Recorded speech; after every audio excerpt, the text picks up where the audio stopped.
This show is sponsored by Alpha Draft, where you can play fantasy esports, including CSGO. Now then, it's episode 8 of Counterpoints, assuming I've got that right and I haven't fucked it up completely. But regardless, the show will continue. So on episode 8, I'm Thorin, your host, as ever.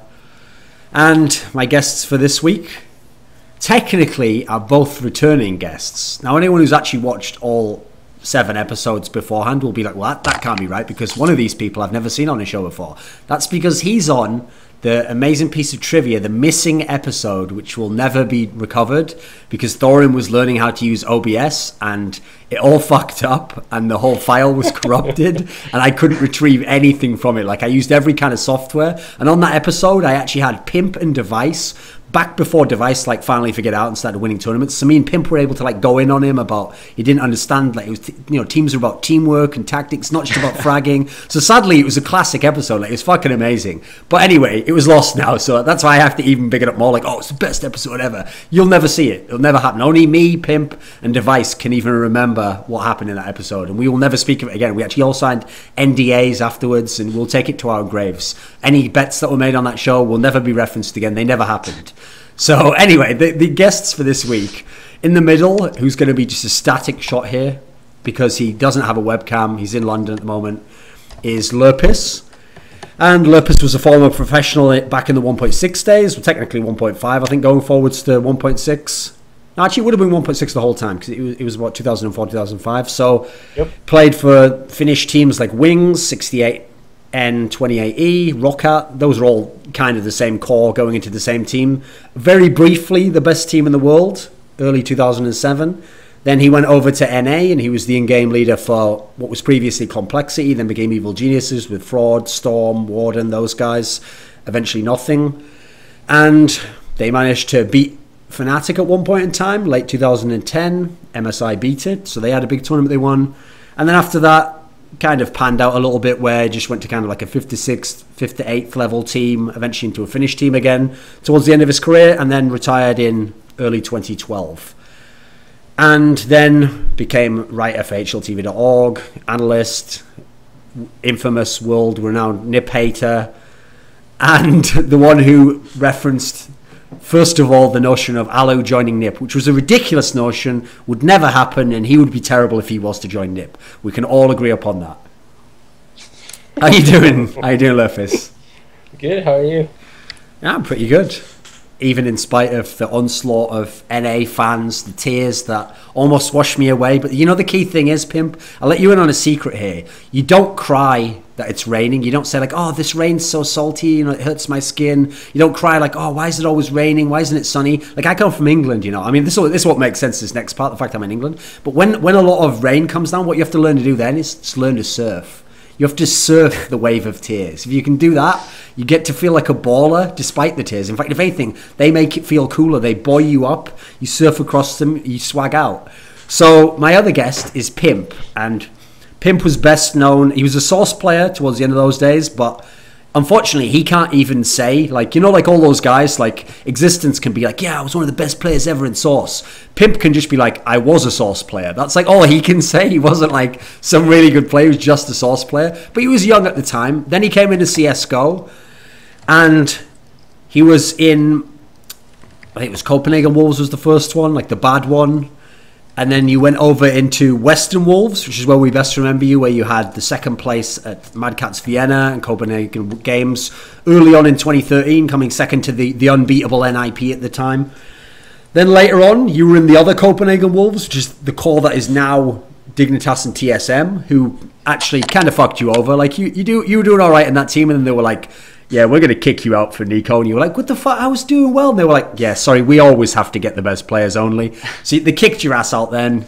You had to go back off. You were in the wilderness again, playing with Glaive, playing with Nico. Apparently, it seemed like you were in like full musical chairs mode at the time. It was like, I'll try and get as many ex-Western Wolves as I can. But it's like every time you got 2, it was like whack-a-mole. And one had to leave, and then you grabbed another one, and then you grabbed that one. And eventually you always had 2 of the 3, but you never had the full combo, And obviously now, back into Dignitas, but the real Dignitas now is the TSM lineup. So this is the Dignitas lineup, which is pretty much Western Wolves. It's Western Wolves minus Nile and who was the other guy? Glaive, of course, rest in peace to the Lord Glaive, who will never be seen again because he's like chained in his girlfriend's dungeon basement or something. I don't know. I have no idea what he's doing at the fire. But anyway, so there's 3 out of the 5 Western Wolves players still playing Dignitas. And then the other 2 players are ESEA and Kirby, kind of young talents. Kirby was in a previous Copenhagen Wolves lineup, I think, and ESEA used to be in Dignitas back when it was the team that is now TSM. It gets very complicated because the Danish scene is very incestuous, as you can see. Everyone's been on every team at this point in time. Now then, on the old Western Wolves lineups, Pimp was just like the second star. He was like the man in Nico's shadow. Now we can definitely say that's not the case, because sometimes Nico's like invisible in games and Pimp's like, get on my back now, I'm the carry. And so yeah, he's like the best player in Dignitas now. We'll get to some Dignitas stuff later though. Let's hold back there for a second. We'll get into that later, because listen, okay. I know you're all over AZ's dick, but we'll get into that shit later, my friend. Right now we're going to start off by talking about the event that just finished, which is ESEA ProLeague Season 1 Finals, however that is particularly termed. Now, this tournament obviously came from the long online season where it qualified 4 teams in the North American region. You notice I'll be very specific in qualifying it like that. Representing the North American region, not North American teams, okay? People born in Brazil, who lived in Brazil their whole lives and came to NA only for a few months, are not North Americans, I'm afraid, okay, NA fans? But 4 teams representing North America qualified, 4 teams representing Europe, and we had these LAN finals. So, okay, first things first, just to get this out of the way.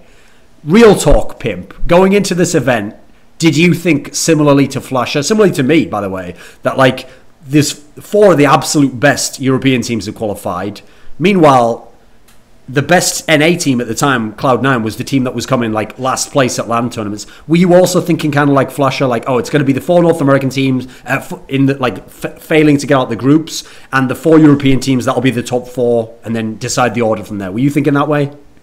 Yeah, definitely. I think I voiced my opinion also on Twitter. I had the same thoughts as Flasher. I think the only hope there was for NA was Cloud9 in the Envy group, Virtus.pro group.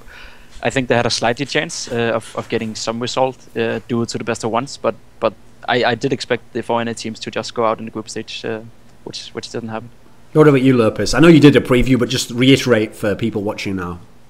Well, that's what I basically said in the preview as well, that the Europeans would for sure advance, and the group stage was going to be really boring, and we'd only get too much real CS from the semi-finals onwards. Your volume seems to be going up, by the way, Lurppis. Like, Really? have you got that retarded Skype setting where it fucking blasts the volume up depending on how loud you're talking? No, sir. Okay, it sounds like you're getting louder, but anyway, I'll continue. So anyway, I thought likewise to both of what you're saying, right? I thought there's a very good chance we'll have the 4 European teams in the semi-finals, especially because obviously it was 2 European teams per group. But actually the other factor that I thought made it extremely likely was that, okay, you'd think when you saw, oh, it's best of 1 format, like, okay, yeah, hey, if Cloud9 play crazy good, they could obviously beat Envy on a map. Hey, they could maybe even beat Virtus.pro, because, let's face it, they had beaten Envy on the first map, Train, when they'd played them at Gfinity the week before. But actually, what's funny is, a lot of people didn't know that the format was like this, but because of that fake round of 6 thing, where in reality they just took the last place match in the group and turned it into a best of 3 instead of it just being a best of 1, I actually thought that format meant, oh, in that case, actually don't even worry about that. Like, it's not even a problem, because even if Cloud9 wins a best of 1 against one of Envy and VP, odds are they're not going to win both, and then they're going to have to play one of them in the best of 3 anyway. And at the time, I think it was pretty reasonable to think Envy and VP, either of them, would take care of Cloud9 in a best of 3. So actually, at the time, I thought, oh, in that case, there's no chance. Because in terms of groups, yeah, what's weird is, because of how the online season finished, actually Group B was the harder group, because it had TSM and Fnatic, whereas VP have been slumping recently, and obviously had lost to Mouse at the tournament before. And then Envy, yeah, they'd won the final of Gfinity, but they had problems against everyone else on maps. So it still seemed like there was a chance there, but not that big a chance. Now, in terms of the actual matches, like, I don't want this to be just the Cloud9 show, by the way. I don't know if NA fans are aware, but actually other teams played at this tournament, and other teams had significant results here. But we'll start off in Group A, where Cloud9 was. So obviously the first huge shock was that Cloud9 beats Envy on Cash in the best of 1 portion. And this was the game where Wasn't this the one, Lurppis, where Envy was actually up like 13-7, 13-8, and then they just lost every round? Yeah, plus they started up 6-0 first half and 5-0 second half. So they really got like the dream starts. Yeah. Both halves and the game in general. I mean, just had a huge lead that they blew in the end. So in terms of that, okay. By the way, just as a shot across the bow, I notice every Cloud9 type fan who's like, but we were up 13-7 in a final. It's like, oh, you didn't say that about Envious though. You didn't feel like they should have won that match. It's weird. It's weird perspective. But anyway, in this match where Envious, like you say, they had the early starts both halves. They won the pistols both halves. They were even winning some of like the classic Envious rounds in these where they would win like the force up. They were up like 13-7, 13-8. What was your estimation as to what gave Cloud9 the win? What turned it for Cloud9, do you think, Lurppis? Because from what I remember, it was Cloud9 on the T side who won this game, right? Or have I got this the wrong way around? I think the first cash game was them on T side which won it, right? Well, I mean, T side is where they won a lot of rounds in an impressive. Were they on T side first half? Was on T side, yeah. Okay, right. Okay, so they got like, I think, was it 8 or 7 rounds on the first half on T side? 7. 8 or 7, I'm not sure. Okay. So do you have any comments on their T side? Well, I mean, it really seemed like they completely figured Envy out after being down 6-0. I mean, like, they basically got completely demolished the first 6 rounds, as far as I can recall. Like, there weren't even that many winnable rounds. Didn't really even get a chance. And then from there on out, it seemed like Envy just started missing all their shots. Cloud9 all of a sudden got, like, all the entries in the world. In fact, I think the second round that they won, where they would have been broke if they lost, Skadoodle got like 3 kills in middle, where 3 people on Envy just like whiffed easy shots. So basically everything started going their way. They won every round. I think they actually, one of the 2 rounds that they lost at the end of the half was a save round in standard Envy style. Yeah, classic. But, yeah. but I mean, they really just figured the French out. They played a lot better that half, I think. Like in terms of like looking at the game, like I think it's easy to say they were the better team that half. What do you think, Pimp? What do you think of that, the best of 1 result? Well, I think I saw the match, and I think it was just classic Envy. When they're not hitting their shots like 100% as they used to, they're easy team to beat in terms of the way they play, because they don't care about the money system. They like to fuck themselves up buying expensive guns and buying expensive deagles, all that kind of stuff. And when they don't hit their shots and when they don't win those rounds, which they didn't against Cloud9, I think they also lost a 1 and 3 at a time, where they could have money booked Cloud9. When they don't win those rounds, it's an easy team to actually money fuck and actually keep down in the slump, which was what Cloud9 did during that game. I think it was Cloud9 played well, definitely, but it was more down to Envy playing bad. I think that they actually won that game. Yeah, that's something we've got to be real about, okay, here. If an underdog team beat a better team, okay, a higher ranked team, but both teams were playing at their peak, I would obviously not just be like, oh, the good team who lost wasn't playing well. But you can't look at Envy in this game and be like, Envy was at peak form. This wasn't like peak era LDLC that won the major. This wasn't that Envy, okay.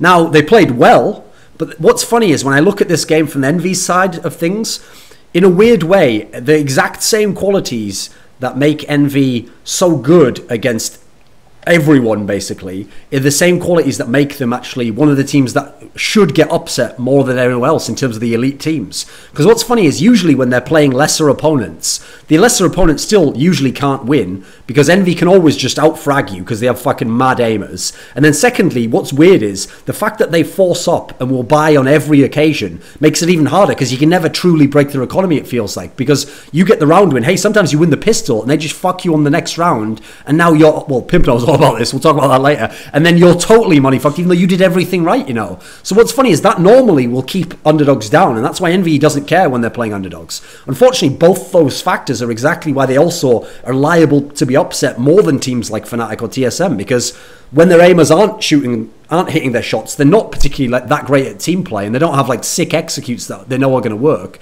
And then secondly, if you force up while you're not playing well, that's just going to accelerate your chances of losing. Like actually, if Envy played this exact same map but never forced up, okay, they might not have won it, but I think it would be closer if they were always playing with full rifle buys and they just gave up some of those pistol half buy rounds, you know. Yeah, when it works, it looks amazing. They're the team who can get away with it more than anyone else, I think.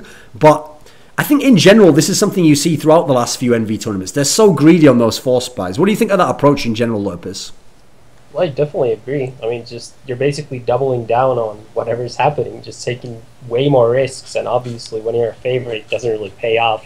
I mean, it might pay off, but in the long run, you don't really want to take too many risks if you know you're the better team. So in that sense, I mean, obviously it would probably make more sense to play more strategic and play smarter when you're playing against a team who is weaker overall.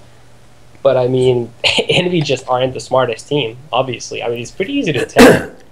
You look at the way they play all these tournaments, and it's just like they just the fact that they have a seemingly new in-game leader like every other week, where Happy's just like, well, there was a game last week where I got 11 frags. I didn't like it, so I think I'm not gonna call today. Is anybody else up for it? I mean, it's just retarded how they do it. I have no idea what they base it on, or if they base it on anything. Maybe they just play a game of roulette every morning before matches or something, or whoever. Well, I mean, the irony is I think that literally one of their players does play roulette before tournaments, but that's actually a separate factor there. So, Pimp, let me ask you this. A lot of teams at the moment, especially the top teams, do try to abuse force buys. Like, even Fnatic does it sometimes. The difference is they usually do it when there's like a logic behind it, like who they're going to give the gun to and how they're going to attack. How in your team, obviously, listen, if you're not as skilled as like a TSM, Fnatic, Envious, it's going to be harder to make it work. Is there like a rationale in your team as to when you force up and to when you do the full save? Because it seems like your team doesn't abuse it as much. Yeah, always. Like, there needs to be some kind of logic behind the move before we do it. If we know that we got a lot of the opponents down in the round before, so we can actually money fuck them winning this round, or just get a couple of them down, then we do it. But it's not like we do it every time as Envious. There has to be some kind of logic behind it. Also, there has to be enough money to actually make a good force buy. You can do force buys without nades and all that kind of stuff, but that won't work for us because, as you said, we simply don't have the same firepower as a team like Envious or TSM. So, and we know that. So we rather want to play the rounds with full nades and full rifles and win because we're better as a team than playing and playing on the individual skill that we have in our team. On Envy as well, in this match especially, because obviously they would go on to play Cash again, it just really reminded me how crazy the style that they think is a tactical approach on T-side to Cash is. Because what's weird is, I've seen them lose a bunch of times on Cash. Like, they lost to actually Mouse Sports.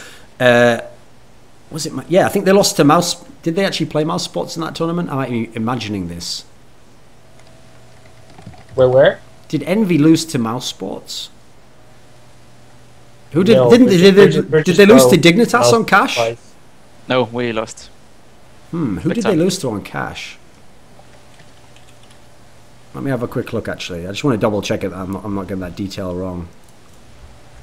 But anyway, I'll describe the point as I'm looking this up. So basically, when they play on T side, what's weird is I still think that Cash is one of the best maps for Envious actually. Like, and what's funny is even their T side can be really good. But they just are the most one-dimensional Cash team, I think, in the entire world. Like, in general, they almost never take control of mid, which is so insane. All the best Cash teams do that. Envious don't.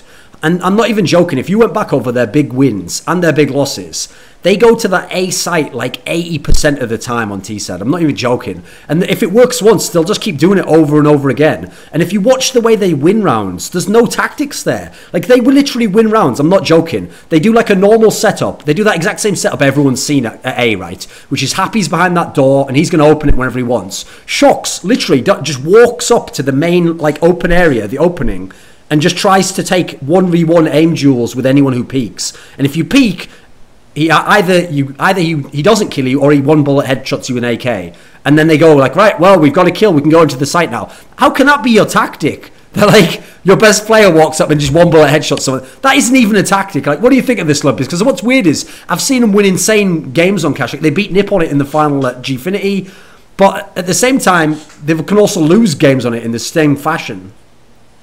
Well, I definitely agree that they don't use middle enough. In fact, I think that's how you beat Cloud9. That's what Fnatic did against Cloud9 on Cash. They just abused their middle.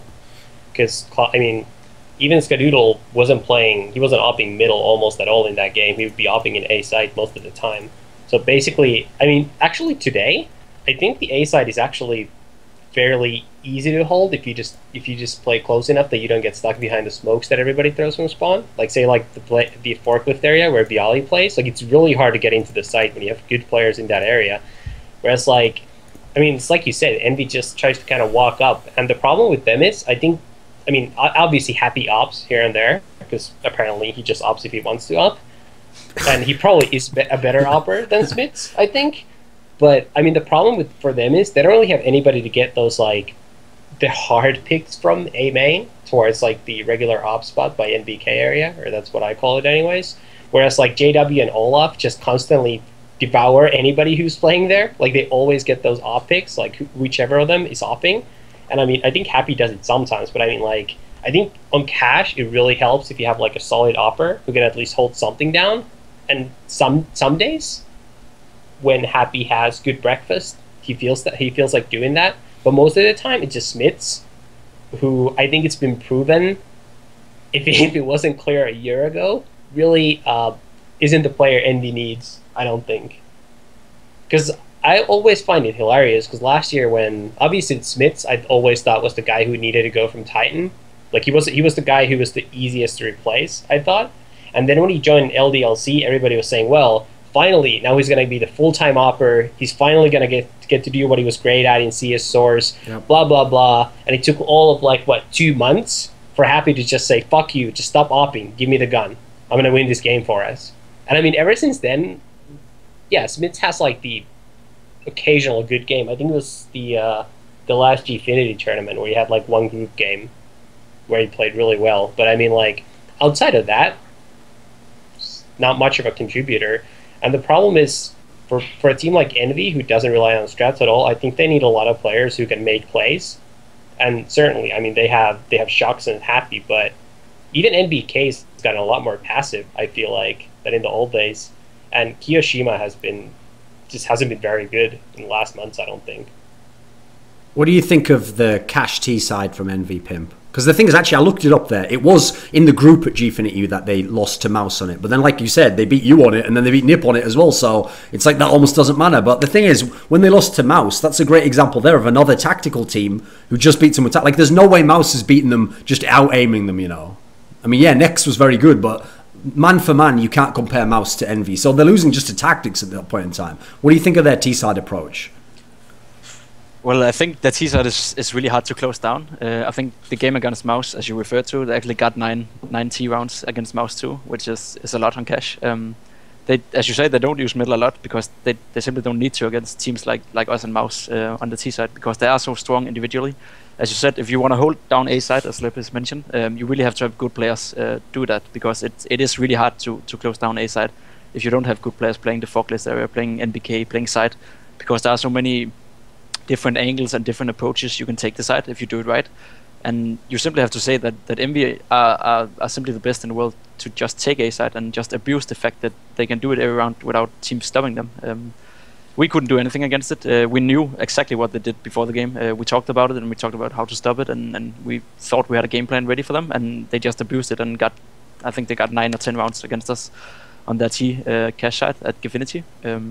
So yeah, they're playing it not like everyone else because everyone is abusing the middle area because it is so hard to hold. Actually, Nico from our team has really, like, he can't hold it alone. We need to help him hold it. Me and Icy as the runners from both B and A side, and then of course it gets easier to go into B and A side when we are in middle helping Nico. But you have to make that sacrifice because middle is almost impossible to hold alone. The only player I've seen can do it is Simple on his good days. He can hold anywhere on his good days, but yeah, middle and cash is really important to have control over because they can do a lot from middle if they have it.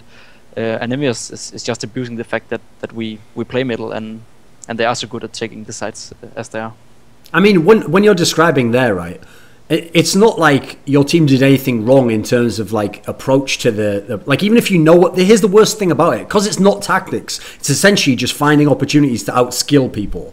Like, you can even know where Shocks is going to be, and you know where the fucking Happy's coming from that door. But if he come out and just headshot you, there's nothing anyone can do about that. Like, what's your option there? Have someone who's better at headshotting them? Like, that's not even a counter strategy, you know. So the weirdest thing about this as well is, I think when it works, it actually lulls them into a false sense of security that this approach works. Because when they start losing and they can't get T rounds, this is obviously going to feed into the next discussion, which is when they played the best of 3 against Cloud9 and they couldn't get it done on their T side and cash there, is that when they can't get T rounds, the worst thing about Envious is that they do the same thing. They just try to walk into bomb sites one by one. And if they're not hitting shots, well, nothing's going to happen then, mate. If you're not going to win the aim duel, how are you going to take the site over? What never made sense about LDLC and now Envy to me is the whole reason they win all those fucking econs and half buys is because on the half buys, they don't walk. They just run in. And when you run in with a bunch of skilled aimers, it's super hard to take down 3 skilled aimers jumping around you when you're one guy holding like a forklift or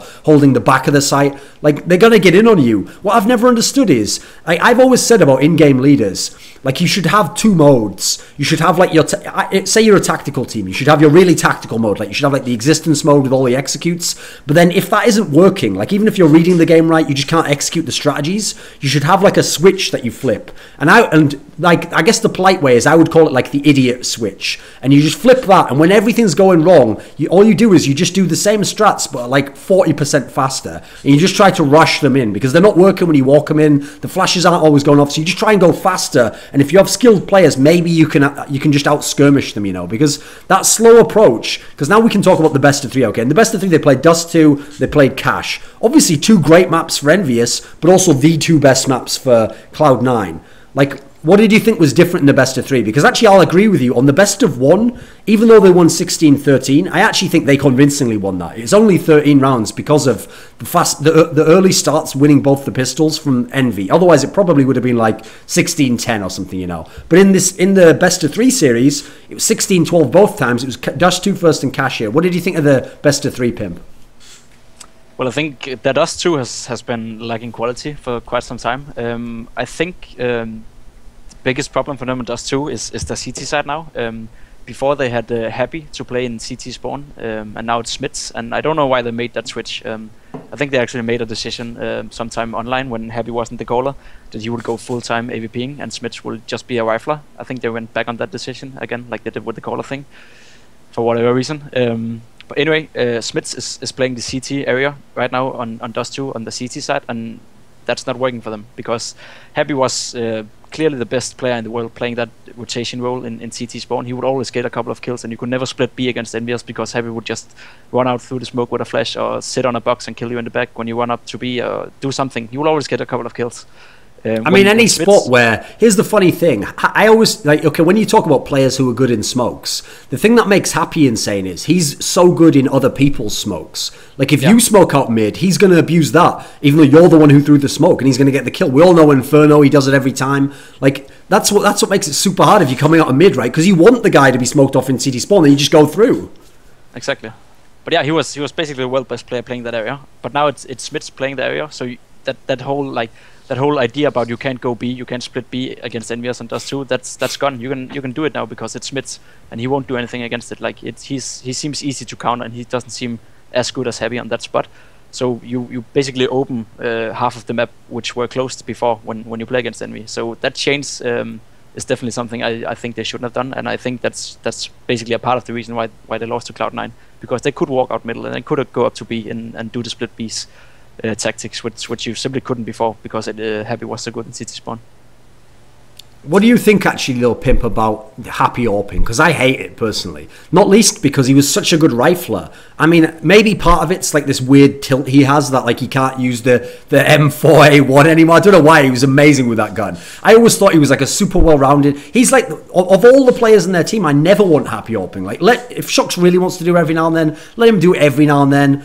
But never have fucking Happy doing it. He was like a really all-around player as well. So you don't want him to be like pinned down and not have the versatility. Is he actually good with it, do you think? Is he a good AWPer? He is a decent AWPer, no doubt about that. But that comes down to his individual skill. From a personal and professional perspective, I'd love to see Happy AWP against us because it just takes so much away from their play when he has an AWP. All these plays he makes in the smokes and all these like plays he makes, because he makes a lot of plays that actually turns around for them. He can't do with an AWP, not in the same fashion at least. He's simply he can't be as good with the AWP, even though he has a Kenny AWP or Kenny's aim with the AWP, which he hasn't. But let's say he had, he simply can't be as impactful in the game as he is when he has a rifle. So if he wants to AWP, and that's fine for us, but from an outside perspective, from your perspective, I would also hate to see Happy AWP because he can't make the same impact as he can with a rifle in his hand. So what I did think you the think? problem- Yeah, okay. I think the problem with happy opping is that I think he kind of feels the same as Forrest did in old Static in late 1.6, where he would op over DSN just because he knew he was better. So I think the same way, sometimes Happy thinks the way to win is to have a good opper, and he knows Smits is not that good opper. So I think he basically just decides, okay, well, I think this time the best way for us to win is me opping. But like you said, it obviously makes them a lot weaker in all the other stuff. And obviously sometimes isn't it that works the when he crazy opps, thing but- though? I mean, they're, of all the teams, to me, they're the one that are the best at doing 5 rifles. Yeah, I would agree. Yeah, definitely. They are. What did you? How did Cloud9 manage to win this Dust 2 then, lurppis? Aside from what Pimp's bringing up about like the change in terms of CT spawn holding from Envy, was there anything interesting on Cloud9's side? Well, I mean, I thought obviously Sean had a lot of good calls throughout the tournament. I mean, he obviously had like a actual game plan for them in terms of how to play. But I mean, I said before the match in my preview and on Twitter that I thought Dust 2 was going to be a slaughter, and then Cloud9 would just have to try to get lucky on the other two, which were basically essentially toss-ups in my opinion. Yeah. So I mean, honestly, I think it was a map Envy lost, not a map that Cloud9 won. And that also, I think that was the first map of the day, and obviously I mentioned that a lot of people say Envy have a bad habit of staying out late before matches, which might be a part of why they seemingly always lose the first map of the day. Something Pimp here also got to enjoy for a brief moment where they thought they were gonna escape with the win, Cloud9 style. But yeah, I mean, honestly, obviously peak Envy doesn't lose Dust to peak Cloud9. That just doesn't happen. Yeah. So that's something they did wrong on their part. Definitely. I also think a part of the reason is that Envy is a fairly easy team to read, as we spoke about before. They don't have any specific tactics. They do the same every time. Like they've played the same style ever since they formed the team with LDLT. So when you look at their demos and when you look at the way they play, you actually know what they're doing. You always have the idea and you know what they're doing. The difficult part against Envious is to actually turn up individually and have the skill to actually use the fact that you know what they're doing, which is not always easy and basically comes down to skill. And this time Cloud9 read them like a book, and they had the players who actually played well in that series on Dust 2. I think Shroud and Freakerside played great that match, especially Freakerside and CT Spawn on their CT side. He had some good plays where he took down 3 men when they were trying to rush split B and all that kind of stuff. When you have players stepping up and you know what they're doing, Envious just becomes a less more handleable team, and you can actually win them, like we were close to do also at Gifinity. Yeah, the thing is, people will take this the wrong way. When I say like, when I sound like almost exasperated, like they don't have any tactics on T side. You notice I don't say like they don't work and it's a stupid approach. I never say that actually. I just say like it doesn't make sense to me almost that it works. But what's weird is, okay, coming from a 1.6 background, yeah, there is part of me doesn't like the idea that you can win without really having any set tactics, and especially without having anything special prepared for the opponent. You know, you don't even change up what you do necessarily. But at the same time, that when they win, because it is off this incredible individual level of skill that all these players have, it's beautiful to watch. Like, it's like fucking art when they can just go into the same site, same way 5 times in a row and win 4 of those rounds. It's unreal to watch. I mean, I made this point about Fnatic when Flusher was carrying in the final, that when like your 4th best player can just carry the whole map, you've got a fucking insanely deep team. Well, it's the same thing in Envy. Every now and then, maybe like 1 in 5 maps, NBK will just have like 30 kills and just carry the whole map.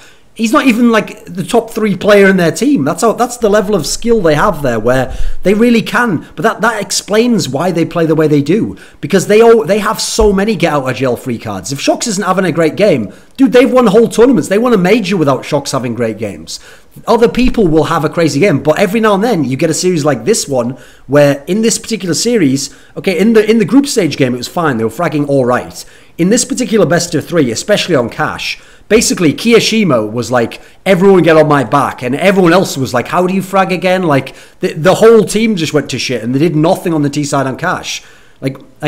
It is so weird, because I can't blame them for it, 'cause it works so often. They can still win tournaments doing it. But I wish they could like combine the two, like have all of that, but then at least have some basics, so that when you do have the game where it's not working, you've got something that you can do. Whereas you can see they're also the top team that tilts the hardest. Like you can just see on Happy's face, dude, when it's not working for them and no one's fragging. He's not an in-game leader who's like, right guys, here's the new call that I've come up with now, and here's something we can do. He's just sort of like, Buy up, I guess. Just do the same shit again. And they're like, are you really? You're the in-game leader, dude. What do you think, lurppis? Well, I mean, I actually tweeted about Happy's faces, or rather face, during one of the his tilt face is hilarious. Because he just looks the same way every round. He just kind of leans in on his hand and his arm, just waits until the round starts, buys with one arm, and then just continues playing. And I think he's somehow in there, he mumbles something about something to do, unless it's Shox's day to call. So I mean, it would actually be really interesting. And some people on Twitter said that they would subtitle some of the NVS VODs from the recent events. So hopefully that happens, because it would actually be really interesting to see how they call. Obviously, dude, you're not going to like it, because if you read any of those threads on HLTV.org where people are translating stuff they say, I can tell you right now, lurppis, they're basically like a North American 1.6 team playing elite level CS, as in their version of calls is like, fuck these guys, we can kill them all next round, I'm gonna fuck that guy up who got me last. It's like, it's just bravado, dude. It's not even, they're not even doing like any comms. It's just like big balls plays. I mean, listen, it sounds cool as fuck. Like, if you say that and then you win, yeah, that's cool. Like, that is some shit out of the movie, right? Like, that's like throwing the cigarette at that car and then you walk away and it explodes behind you. But if it fails and you look like an idiot that you didn't even have any tactics or anything, right?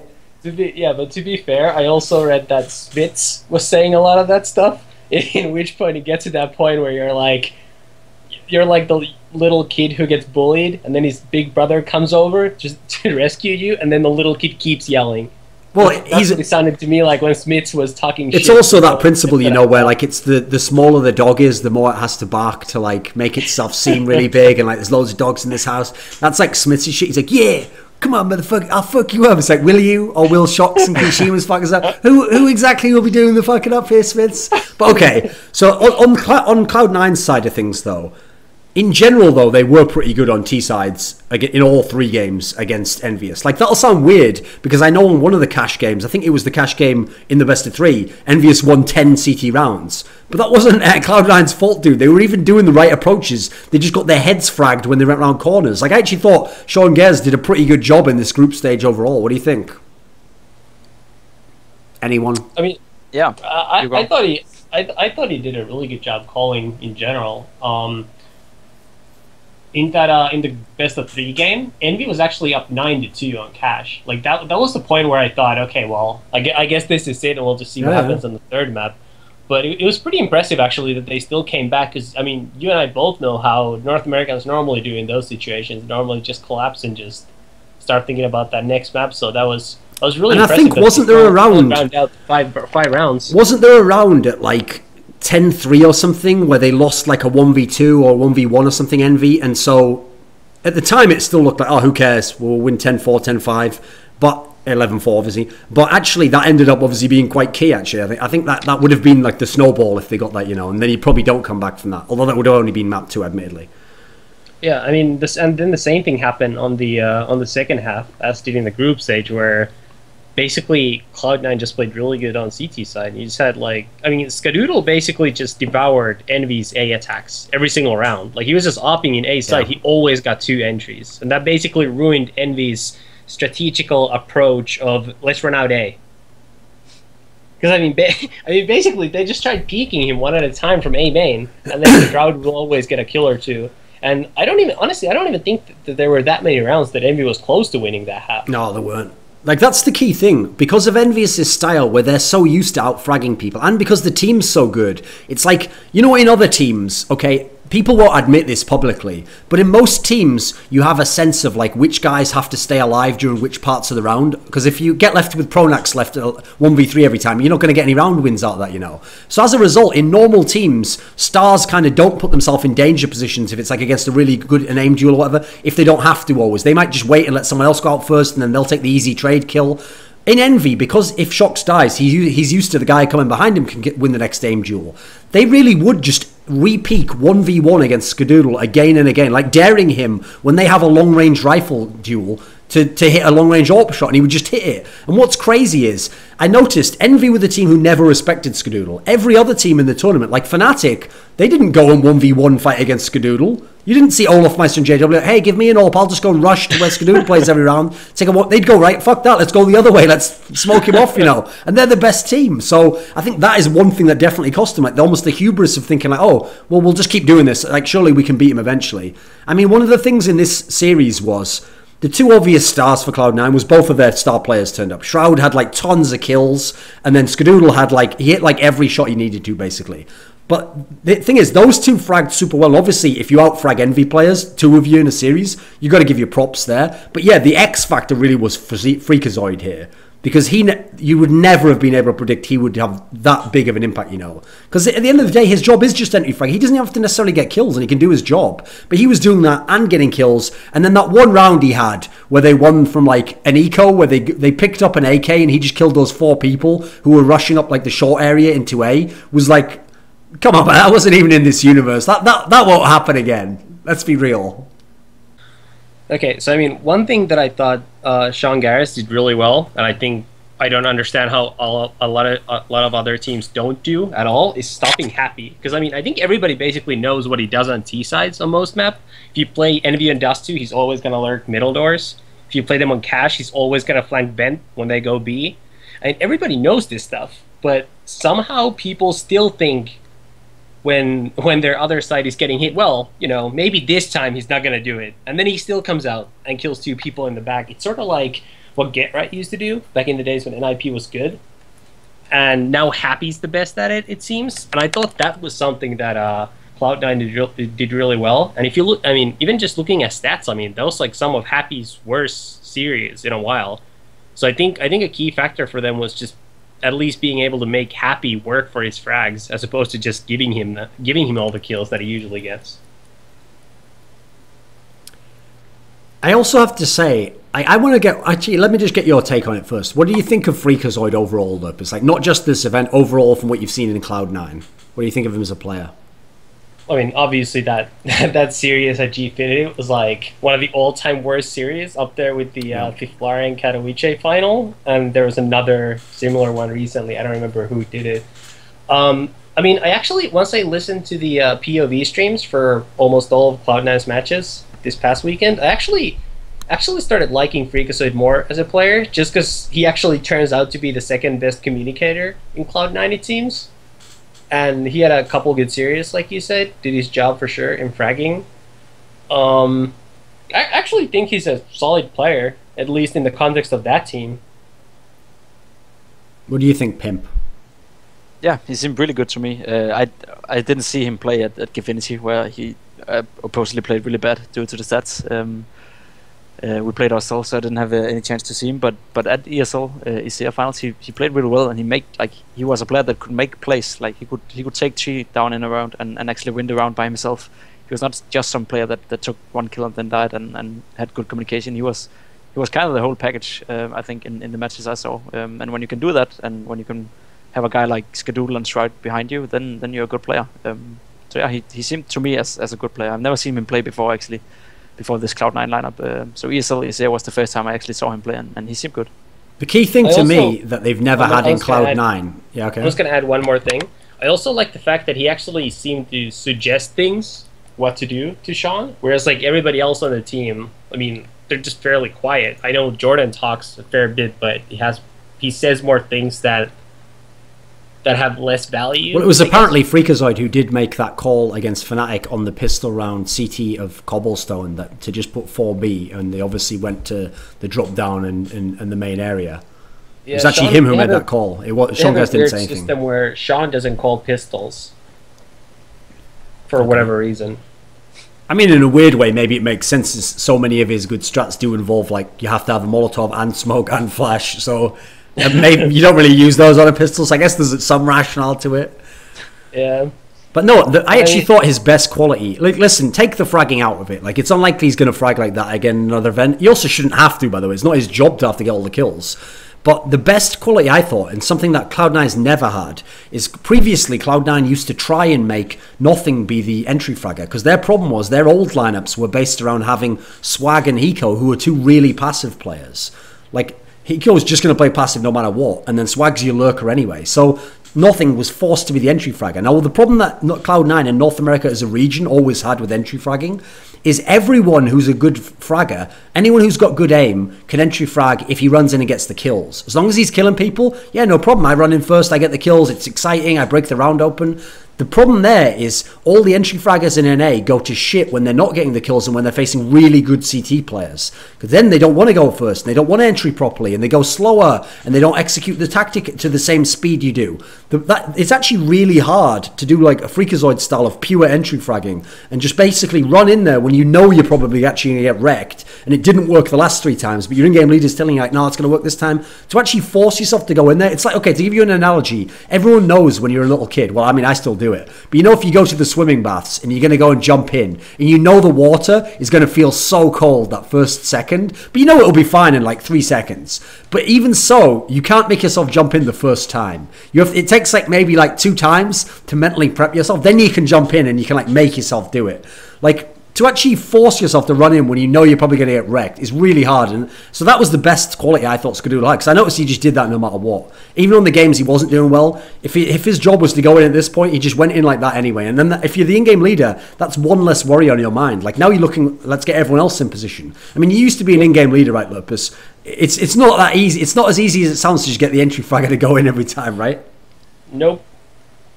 It's a lot harder. I mean, people... And not just the entry fragger, just getting the second guy to go in second when he's half blind is also an issue of its own. Just basically getting anybody else to go in except the flanker will always flank. He's the guy you can rely on. And then everybody else you're kind of hoping will be having one of those days where they're actually doing what they're supposed to be doing. Exactly, like that quality of Freakazoid, the thing you just explained, Thorin, it's like a really needed quality in most teams, I think. The only player I've ever played with that was like as Freakazoid, as you described Freakazoid, was actually Nille in Western Wolves. Like okay. he was the guy doing that for us. He would run in every time, he would jump in, he would make himself hard to kill and then hope that the second guy would re-peek and kill him, re-frag him. And like that's a part of our success that no one never credited Nille for, because he wasn't the star player in our team at all. He was just really good at running in first, and he did it every time, and he did it like we could always count on Nille when to run in, and he would always run in first, and he would just don't care. He would just run in and try to get the kill, and if he died, then he died. And like I've never played with a player ever since, and I don't think I will play with a player again that has the same attitude as Nille had, and has the same value as Nille had, even though he wasn't the best fragger for our team. Because the thing is, if you have someone who'll do that like that, it means that now the in-game leader can have more of a tactical like impact on the map himself based on his calls. And if you look at a team like Cloud9, yeah, Shroud was playing out of his mind this tournament. Skadoodle's very solid. Those two were like star quality level players.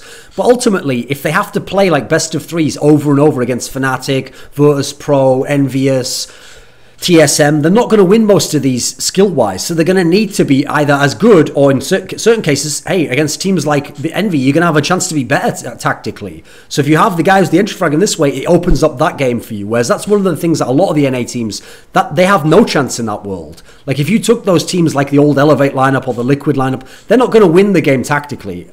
And they're definitely, at the moment, not going to win skill-wise. So that's why these teams have no chance to win, you know. Whereas actually, Cloud9 obviously actually was much better than Envious tactically. Admittedly, against VP, they kind of got rocked. Like, there wasn't a whole lot they could do there. And then against Fnatic... Actually, let's talk about that, okay? So here's the thing. I don't want to spend much time on Cloud9 versus CLG, because that was crap. Like, Cloud9 completely wrecked CLG. CLG did nothing. Okay, fair enough. I do think it is worth pointing out, though. I mean, people are going to be like, oh, you're an NA hater. Listen, Cloud9 did everything right, okay? They beat Envious once. They lost to VP. That's expected. They beat Envious a second time. That's everything you could expect. But let's be real. If Fnatic or TSM is coming out of that group in first place, well, now they're probably going to lose in the semi-finals. Like, they're not going to even make the final. So they also got very lucky that 2 crazy upsets happened in the other group. So that CLG not only managed to barely beat Fnatic, but then they only have to beat Keyed to get out the group. So actually, in terms of those other games, let's go back to that, actually, from the other group, I guess. So CLG beating Fnatic on Mirage. What do you think of that, Pimp? I like that shouldn't happen, basically. I don't know what happened that game. I don't think I saw it, actually. But I know that if Fnatic played to their normal level, they would have won that game. I could imagine that it's a case of underestimating your opponents. we all saw that tweet from the Fnatic manager of Pronax, and just like the whole mentality going into the game where you think that this is an easy win, we just want to move to the next game and play TSM, that can hit you, and I think that played a big role. And then when you're facing a team like CLG who actually prepared a lot for Fnatic, at least that was the impression I got when I heard some of the interviews, like they spent hours preparing just for Fnatic, then an underestimated team can easily become dangerous and win the game as they did. And for the record, CLG won the opening pistol round, Fnatic won the second round, and they went up 6-1. And later on in that half, Crims won a 1v1 and Olaf won like crazy 1v2. I think that was all the rounds they won. So it even seemed like Fnatic caught a lot of breaks in that game, and they still lost. So that was just horrible on their part. For one thing, I think Flusha peaked Catwalk from B to middle like 5 times on CT side and got rocked without hitting any shots. So he did a good job of just playing like a moron. And playing to CLG's hands even after that interview, which should have probably motivated him to try to win that game. Yeah. And I mean, obviously the second half was just atrocious.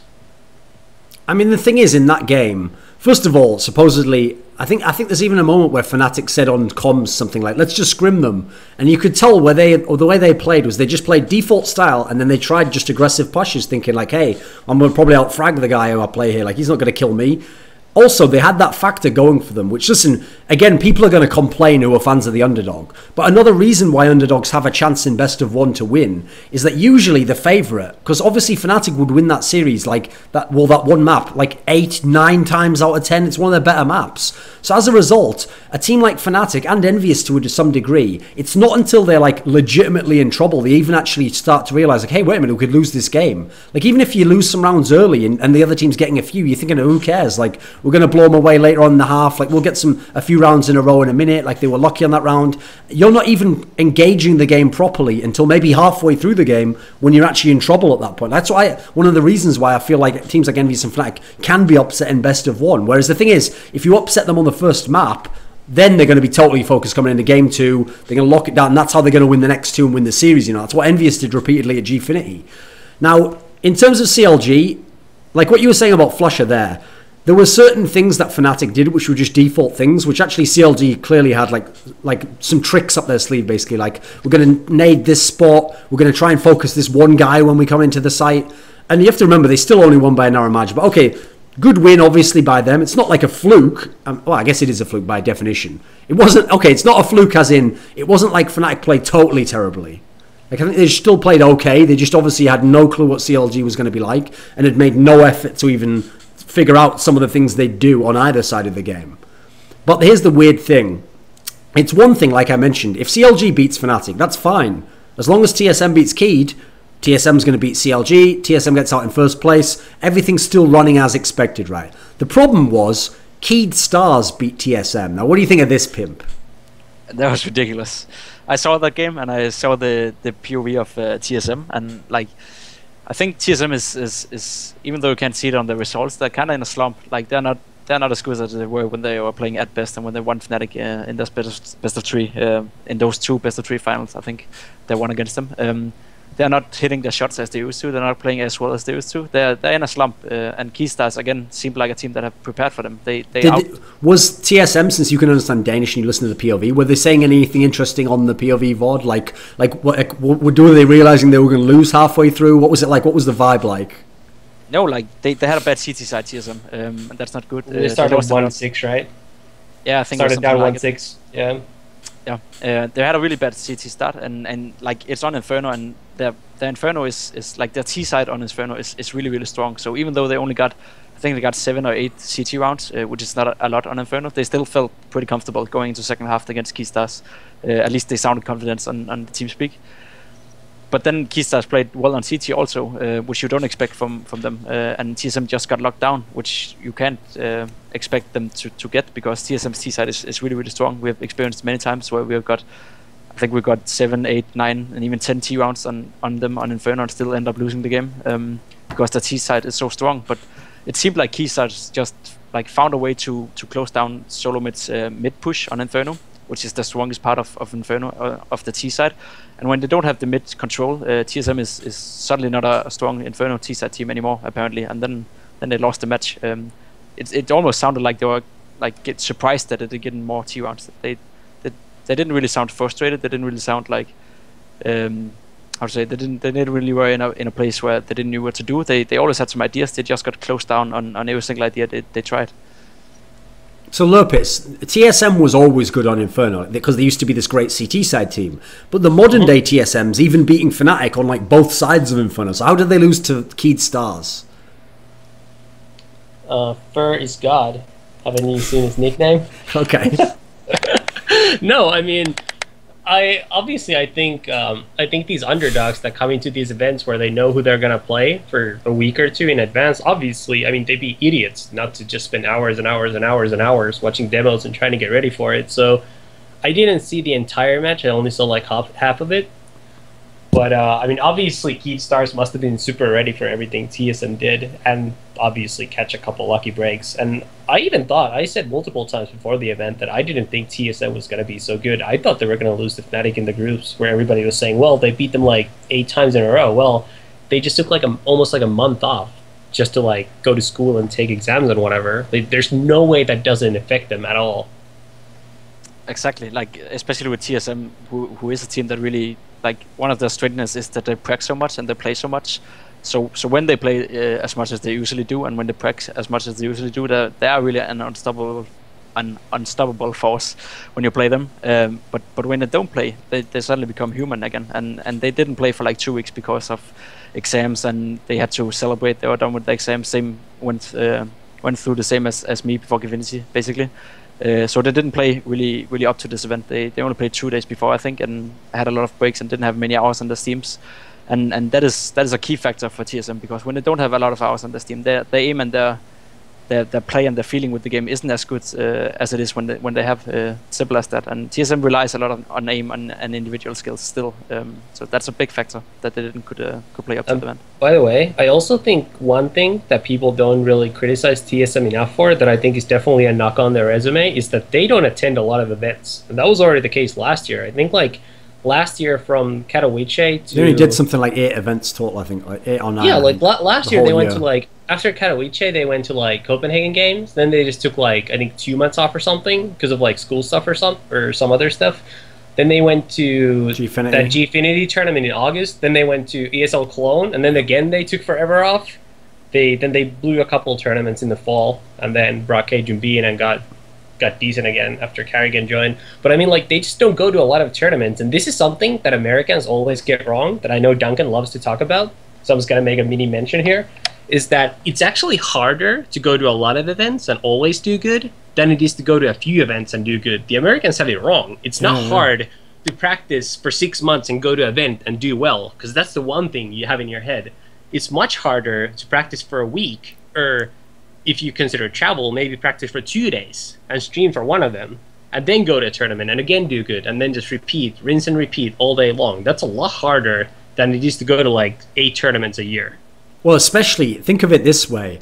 If you have a kind of a run that people like Fnatic and Envy and NIP and Virtus.pro have done this year, where you do one of those ridiculous stretches where you have like 3 tournaments in 4 weeks, or you have 2 tournaments in a row, like 1 week after the other, and you only have a couple of days of like, you go home for 2 days, then you travel the next week. You're not getting practicing really there. Like, if you do practice, it's just to keep your level up, you know, you're not really changing stuff. Now, the key problem there is, usually in that sort of a run, it either goes one or 2 ways. Either you do really well at the beginning, and then because you've placed like in the final or you've won the event, now everyone has prime demos of everything you do best to watch at the next events to beat you. Or it goes the other way, like Cloud9 did now, where because you didn't do that well at the first event, no one's taking you that seriously, even though the demos are there, because they think, well, who cares anyway? And then at the next one, you do the same stuff, but now it works, and now people don't have the counter to it. Like, this will sound like some meta next level excuse. Are you ready for this, lurppis? But if you think about it, it's totally logical.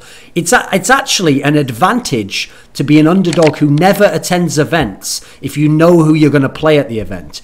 Because if you're playing TSM and Fnatic, you can literally watch demos of them on LAN playing all the maps you're going to play them on for like 2 or 3 events before. Meanwhile, what have they got to watch if you're CLG and you're Keyed Stars? Like, 20 odd online games against different levels of opponents. Like NA put a teams that they might not even play the same against. That's not as valuable as LAN demos. Now I don't put Cloud9 in there because Cloud9 had the Gfinity result and they're going to play Dust 2 and Cash all day anyway, so they could be scouted. But in theory, if you're TSM, I don't even know how you'd scout Keyed. Even if you watch all the online games, it's probably not going to be the same at the LAN. Meanwhile, they can watch all your matches at Fragbite, Face It. They've got a whole bunch of games they can watch. So in a weird way, a little bit of advantage actually goes to the underdog team there in terms of the possible prep. Now, actually, the thing with the Keyed Stars result is, this is one where I didn't immediately think, wow, something must have gone totally wrong in this game. What a fluke upset. Because Keyed Stars have done this already, remember. They're the ones who beat...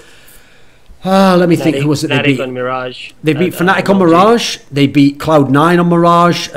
No, it was Cloud9 they beat on Mirage at MLG. They beat Fnatic at ClutchCon on Mirage. But yeah, they beat these two teams on Mirage. They obviously beat, I think it was CLG they beat in the group stage of Katowice. They've had a bunch of nice one-off wins. And if you watch them in the online play, I'm not a big fan of watching the online games, but the games I watch of Keyed Stars, I can tell you this, right? This will sound harsh. Keyed Stars have no star players, like on the global sense. 0 Keyed Stars players will ever be in the top 10 players in the world. The best player on their team is that Fair guy. He seems decent, like he's above average. Everyone else on their team, to me, in terms of, like, if we're talking about the top 50 pros in the world, they're all average to below average. What wins games for Keyed Stars is they have good T-sides. Like, they do proper tactical execution. They have things prepared. You can tell they've drilled strats. So when a team like that gets an upset win, yes, it takes like the favourite playing a little bit under par, but you got to give them props. That's why I gave Cloud9 props, because when I looked at the games, they didn't just win because one guy dropped like 40 kills. They won by having better tactics than the opponent, and they managed to execute on it, with a little help sometimes from certain players on the other team. So for Keyed Stars, that's fine. But then it delivered a clusterfuck situation where it's like, oh goody, CLG versus Keyed Stars to decide who is in the semi-final, and then, as if that wasn't bad enough, to play Cloud9. It's that's just unfortunate in terms of, like, if you want the elite teams to make the finals, it's not going to happen in that scenario. What did you think overall of CLG at the event, Lurppis? Because like I say, okay, the win over Fnatic, remember, it was still close, but okay, that's legit. But then, because they only had to beat Keyed and then they just got rocked by Cloud9, I feel like their top 4, in a weird way, was kind of a soft top 4. I thought it was a soft top 4 for sure. It was, let's say Cloud9 went out against CLG in the semifinal. Obviously, Cloud9's result would have been much more impressive just for beating Envy in a best of 3 than it would have been for CLG to make the final, I think. Yeah. So I think that top 4 definitely has an asterisk next to it. I actually think CLG can be a decent team. I think Taric is pretty good, but I think after Taric, I think that team gets a little bland. And frankly, I'm not sure if they have enough leadership and everything else to make up for it. So I think that's one of those teams where hopefully someday, not too far in the future, the lesser North American teams make some changes, and we actually get like a second legitimately good North American team, because I think the talent's too scattered right now. The other, if we're talking about soft top 4s, I feel so bad for Virtus.pro at this event, dude, because this is what happened to them. They won their first game over Luminosity, stomped them. Then they played Cloud9, won over them convincingly. Like, congratulations, you finished first in your group. Here's your prize. Fnatic in a best of 3. Like, what the fuck is this bullshit? That's the team that's going to win the event. Like, they got the hard top 4, you know, because of the... Unfortunately, there was a bunch of different scenarios happened in the other groups, so I actually feel a bit hard. They got a bit hard done by. Especially because I noticed none of the people raving about Cloud9's wins over Envious and playing well against Fnatic, no one ever mentions that Virtus.pro game. Do you ever notice that, Lurppis? There's no mention of that overpass game against VP. And on the and where VP side, rolled on T side as well and won like 7 T rounds in a row as well. Yep. I mean, that was just really bad luck for Virtus.pro, especially because they were the first one to win that group. They were the first one to play their matches to win the group. So at the time that they did it, they were probably just thinking, well, we did it. We're gonna get one of the. Well, I guess they would have gotten either a Fnatic or a TSM in any case. But after the upsets started coming in, they probably thought, well, maybe we'll get Keyed Stars or we'll get CLG in the game because they won their group, and then obviously just everything the hell broke loose, and they wound up getting the winner of TSM Fnatic, which is like the worst case scenario for the entire event. But I was going to mention that Fnatic actually had a really hard way to win the tournament. I mean, you can't really blame them for not getting to face Envy because they lost to Cloud9. But theoretically, if Cloud9 loses to Envy, Fnatic would have actually had to go through TSM, Virtus.pro, and Envy to win the title. So they definitely earned their money at that one. So I've got a question for you, Pimp, about Virtus.pro. So Virtus.pro, in a weird way, seem like they've slumped because at Gfinity, obviously, they lost to Mousesports twice, which is pretty shocking. But at this event, they were able to win a map off Fnatic. Where is Virtus.pro at? Because I can't figure out how, if they're good, if they're bad. Like it's just Virtus.pro, dude. So what do you think of them at the moment? You maybe know more from practicing them, scrimming them, or whatever. Not at all, actually. I have the same impression as you. Like it always seems like I think we can go back to all the old 1.6 days. Like they just perform better when there's more on stake. Every time we play them, in a like less important tournament, it doesn't feel like we won over them like 5 times in a row now. I think it doesn't feel like the Virtus.pro you see in a tournament like this. They seem more. They just seem to perform better when there's more on stake. Like, and that's always both in the online ESEA League and this lane. They played much better than the Gfinity. They played much better than they have done recently online. I saw some of the games at ESL and they seem like the old Virtus.pro we know play good and just stomp their opponents. So yeah, it is a really hard team to figure out. I think they have some. They're probably the top team in the world that have the hardest problem with consistently beating teams that are ranked under them. I think they lose to a lot of teams they shouldn't lose to, including us, including some other top 9 to 11 teams. And that's why you start to doubt them when they can lose to teams like us repeatedly. They can lose to, I think they lost to Flipside a couple of times also lately. Are they really that good then? But they just show time and time again that when it really counts and when they really play the big matches and when they play the big guys in the big tournaments, they always deliver. That's the impression I set back with Virtus.pro. What do you think, lurppis? Where's Virtus.pro at the moment? I mean, it's kind of like Pimp said. They seem to do better when there's more at stake. I mean, they usually have good series against the very best teams, but they're always one of the teams that are out of the top teams. I think they're the most likely to drop a map or drop a game against a weaker team. Now, obviously, it's actually kind of ironic that they didn't do that at this past weekend, but everybody else did, so they got fucked anyways. Yeah. I mean, that's kind of bad luck.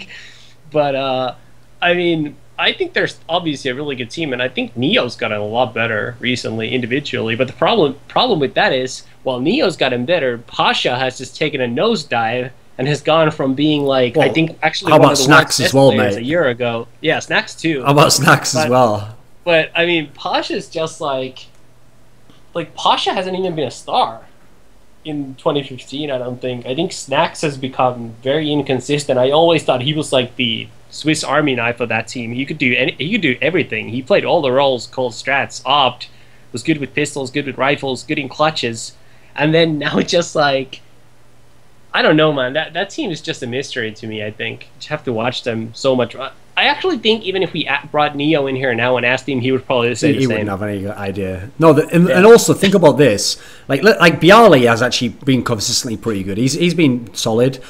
Yeah. When I was watching Neo's games, actually, one thing I noticed that was really interesting was the way he's getting all these kills isn't like some insane skill, actually. It's not that he's like, oh, it's 1.6 Neo, wow, he's back, which is what everyone says when he has one good map. What I noticed is he actually plays really smart now. Like, he seems to have really good positional awareness of where people are going to come in. Like, he takes fights correctly. So he's actually just winning just off intelligence, not like mad skills. I still don't think his aim's super sick. But the weirdest guy on that team to me is got to be Taz. Because Taz is either dropping 28 kills or he's total dog shit. Like, there's no in between. He either drops 20 plus kills and you're like, what a beast, this guy's a total man, he looks like a total boss, you know, or he'll just get like 6 kills and get wrecked by every other player on the opposing team. What do you think of their team overall, Pimp? Because obviously in the early days when they were going ham, when they first made this lineup, it was all about like, you know, Bialy and Snacks, one of them is going to go crazy, and Pasha every game was good. So what's current Virtus.pro like for you? Like they definitely miss Snacks right now. I always think that Snacks was their key player and their player to make the plays, and a player that could turn around a game by making some sick plays. he's kind of like happy in some ways. He's really good at utilizing the smokes and play of the opponent's smokes and just do sick plays basically and turn around games. You haven't seen him done that for a while. You haven't seen him make any crazy snacks plays as you probably would call them, because he does them so much. So that's definitely a key factor that is missing. It's correct that Neo has started to play well, but he doesn't have as big an impact as Snacks had when he played well, so that doesn't add up for it, which is still why I think they're not as good as they were when they won the major, for example, for a year ago, and when they were on top. So yeah, they're missing Snacks right now. I think Bialy is performing decently. He's performing as he always done, I think, especially lately he's been good online, I've seen. Tess is like he's always been, as you said. He is either good or bad, and then they miss a little bit of Pasha skills. I don't think it's that bad with Pasha. I'd never considered him as one of the like most impactful player of the team, even though he has been really good last year. But they're missing Snacks and they're missing a little bit from Pasha, and then I think it's as they always been with Virtus.pro. They just perform better when there's more on stake. Well, I think the problem with Pasha is that he gets a lot of the hard kills. Because, I mean, he plays kind of dumb. You know, he takes way too many peeks and just plays way too aggro all by himself with no one close to him to trade. So the thing with that is when it works, it just completely messes with you. Because, like, how would you counter that? He's like, you're just holding an angle, and he's just going to walk out like a moron sometimes, and then he still gets the kill.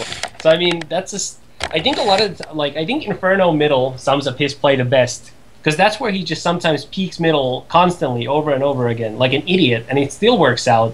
And then that's when it really messes with you, because it's really hard to counter. Because then essentially you just have to take aim duels with him. But then if you just focus on that, then he actually has good teammates who can play off of that. So I think in that sense, I think, especially in some of the maps where Pasha gets to play the more aggressive roles, I think they're really missing his play. I've explained this concept before on analysis desks, okay? That in the NBA, they have this term they always use called a rational confidence guy. It's the idea that this is a guy so Pasha's the J.R. Smith? This is the guy who thinks that he's the superstar. He doesn't know that he's just like a good player, above average on his team, and he's really supposed to be like the second or third best player. But because he thinks he's the superstar, anytime he wants to do something, he just goes off and tries to go crazy and carry the game. Now, what's weird about Pasha in this particular sense is that I think it was summed up best where if you ever go and watch those games, he's played a whole bunch of them where he's played Olofmeister in all these 1v1s. So he's playing the best player in the world. And if you've ever watched Olofmeister stream, Olofmeister, even when he plays Pogs, even when he just plays on his stream, his skill level is like out of this universe, dude. Like it's like the consistency of it is what's crazy. It's like every aim duel, it feels like he hits like 80% of his shots. Like his consistent ability to just kill people over and over. It's crazy, right? He's not just like a guy who only is good even on the lands. He's just a good player, full stop, okay? So if anyone else is playing against Olofmeister in a 1v1, they would be having fun. They'd be like, okay, hey, if I can get some kills off him, cool. If I steal a map, great. No one would be playing Olofmeister 1v1 in aim duels and being like, oh, I'm going to win this, and I actually should win this. When Pasha plays Olofmeister in aim duel, right, I'm not joking. When he dies like 3 times in a row, he's like hitting the table and stuff like, the fuck? Kurva, what is this? And you're like, dude, he's like about 7 times better than you. Are you out of mind right now? And then if he gets a kill, I'm not joking, if he gets a kill on Olofmeister, he'd be like, haha, now it's turning around. And you're like, are you out of your fucking mind, bro? Like, even if you win one map, he's going to wreck you on the others. And you know, in the 1v1s, I mean, aim map obviously doesn't really say much, but even so, I think Olofmeister went like 4-1 in maps or something. Like, it's almost that's what was in his name. Like, I could imagine if Olofmeister wants to retire, he can become rich just playing 1v1s against Pasha, because Pasha will just be like, double down, again, you coward, I play you again. And he'll be like, okay, I'll play again, put it up, Pasha, and it's be like, he'll just have no money left at the end of the month. Like Olofmeister could make like $1,000 a month just playing those 1v1s, I'm telling you. See, and also if he just talked it up, he's like, oh, Pasha, you were so close to getting me there, bro, I was in the red. Like, he would just double down every time. That just sums his style of play up though, dude. He thinks he's like way better than he is. Okay, so there's VP in general. And the thing with VP in general is like, I don't think they've ever had that great a consistent level. Like, they've never really been the team who was going to make every final. It's just that their peak, if they can hit it, is still to this day, it's unreal. Like, even if it's only for a map now, they can still just beat anyone's ass on a bunch, on like 3 or 4 maps. They could beat any team on one of those maps in a series. Like, they're just crazy how good they are. But yeah, I'm not really sure where they are overall, because Gfinity was so underwhelming, them getting like convincingly beaten by Mouse Sports over 2 series. And then at this tournament, they play really well, but then they had to lose to Fnatic, so I didn't get to see that much of them. Okay, so let's talk about the final then. Cloud9 against Fnatic. What were you actually expecting for this final, Pimp? I was in a best of 5. Yeah, especially with the veto format. I expected Fnatic just to roll out of the final, 3-0, 3-1. But it turned out they didn't. I think I watched 4 of the maps. I didn't watch the first Cobblestone, only half of it, which Cloud9 won, I think, which they shouldn't have. Anyway, it didn't seem like a Fnatic in top form either. It didn't seem like a Fnatic that peaked. I don't know if that's Cloud9's. If you have to give credit to Cloud9 for actually like ruining the way Fnatic played. I don't think you can, because Fnatic just plays the same way no matter how they, no matter who team they meet. I mean, Cloud9 did get something like, didn't they get like 8 T rounds or something, lurppis, on the first half of Cobblestone? I think 7. 7. That's still quite a lot against Fnatic, though. They can obviously lock it down. The other key factor was Olofmeister was terrible on the first map. He had a really hard time. And obviously that let's face it, it's one thing to say like, oh, well, if our star player was playing better, we'd have won. But Olofmeister almost never plays badly at the moment. So that was significant, I thought, on the first map. Definitely. What do you think, lurppis? Cobblestone? Well, I mean, again, I said multiple times that the veto system really favors Fnatic because they can force Cloud9 to play Cobble. Yep. There's just no one who could have... There's not a single person in the world who could have made a good argument for why Cloud9 should have been able to win Cobble. Like, that argument just didn't exist. So... Shall I try it anyway? Shall I become an NA fan for a second, lurppis? You ready? Sure. Right, here you go. Are you ready? Like, guys, you don't know, like, their top form. Like, they've got 4 impact players on their team that when they're really fragging, like, look, Freakazoid, he can make, like, 25 kills and a half. Like, Jordan Nothing Gilbert, like, the guy's a star player. Like, remember that series he had against Virtus.pro ESEA, like, a year and a half ago? And then, like, Shroud, like, sickest game ever. I watch his streams all the time. He's so good. Skadoodle, like, I think he's better than Kenny S, personally, better than Guardian, you know? Like, his reaction's so good. Like, if those 4 just have, like, 20 kills each, then they'll probably win Cobblestone. How did I do? I'll give you the, pretty good. I'll give you the non-English speaking fans version.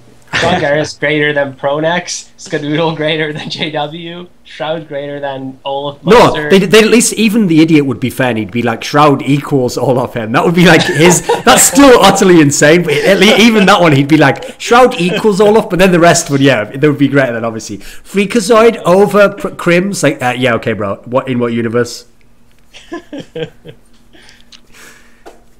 But yeah, I mean, I was really impressed by Shroud because I think this really was his breakthrough event. I mean, Shroud had never had a consistent showing at any international event. I think he only had 1 tournament. I went through his event history on Angel TV. He only had 1 tournament in his Go career so far where he actually had like a like good stats overall, and that was one where he just devoured like an Indian team and like Italian team in the ESWC group stage. So I mean, this was legitimately like the first good tournament where he played good against all the good teams, and I mean, he put up 32 frags on 2 maps against Fnatic. Without Shroud putting those frags in, I don't think there's any way Cloud9 wins maps. And obviously, I mean, we already agreed at Faceit Finals almost a year ago that Skadoodle is really good, even though he doesn't talk. Yep. And also, it was the way Shroud got the kills. Like, in that map's a great example of it. Because you watch it and it's not like he just kept winning 4Ks all the time and like it was an obvious highlight round. It actually crept up on you how many kills he had, because all he was doing every round was he'd have like the 1 or 2 reasonably difficult aim duelists against like star players of Fnatic, but he'd win them like 75% of the time or something, you know. So normal players don't do this against players of the caliber we're talking about here, like Envious players, Fnatic players. So yeah, that was super sick to me that he was able to do that. And obviously, if he has even if he has a 10% worse game, you don't have enough frags to even get over the line then. How much factor do you actually think it was, that whole thing about where Ebot had crashed and Fnatic wanted a pause but they couldn't get it for 2 rounds? Do you think that was actually a factor? I don't think that was a very big factor. I think they were even playing on T side at that point. So if they wanted a timeout, they could have just saved and sat in spawn, essentially. Yeah. I mean, I really don't think that was such a big problem. Fnatic were playing slow to begin with, so they could have just taken their time, start a round off a little slower, talk more. I don't think... I mean, obviously, I think it pisses them off. When it happens, it would piss anybody off. But I really don't think that... Well, if you remember, the way the 2 rounds actually went, I can remember them. The first one where they wanted the pause, they couldn't get it. They just went as slow as possible into A until there was like 30 seconds before they were even getting to the site. So they maybe did try that then. Maybe they were just trying to slow it down. Was that the round where JW ran out of time against Shroud? Might have been. It was in the A site though. Yeah. Then the second round, they did the opposite. They all went super fast out of the corridor in B, but I think someone just like uber fragged them as soon as they got, like maybe Skadoodle or someone killed just like the first 3 to come out. So that round was already over. So I actually did get a sense that even though it might not have affected much, I think they were tilting a little bit at that point. Yeah, that's possible. I was listening to Cloud9's POV stream, so I wouldn't know actually what was being said in Fanatics, but I probably should go in and listen okay, so here's a factor that I brought up in my video about Cloud9, but I wanted to get your take on it, because I've never seen a team before who was so reliant on Molotovs. Like, if Cloud9 had a Molotov on T side, their chances of winning it, I made the joke, like, might have gone up like 30%, like 20 to 30% if they had a Molotov. Meanwhile, when they didn't have Molotovs, if you could keep them poor, that's when sometimes it was like they were more 50-50 on whether they'd win the T-side round. What do you think of this as a point, Lurppis? Because obviously not many teams into this day are really good at Molotovs. Actually surprised more teams don't use them properly. Ever since, and I actually know a team that was for a brief moment more reliant on mollies before they were changed, was in faculty at the first ESWC for Go, where I think they won no other maps than Inferno, where they just abused B every single round, where they just mollied every single spot you can play in that site and just default won every round. Ever since then, I've always felt like mollies are underused, and like someday someone will actually go to a server and just throw some mollies around and actually make them so useful that they actually tilt half in their favor. And Cloud9 were really good at using them, obviously, so I think that might also slowly make them more popular, because I still think mollies are really powerful.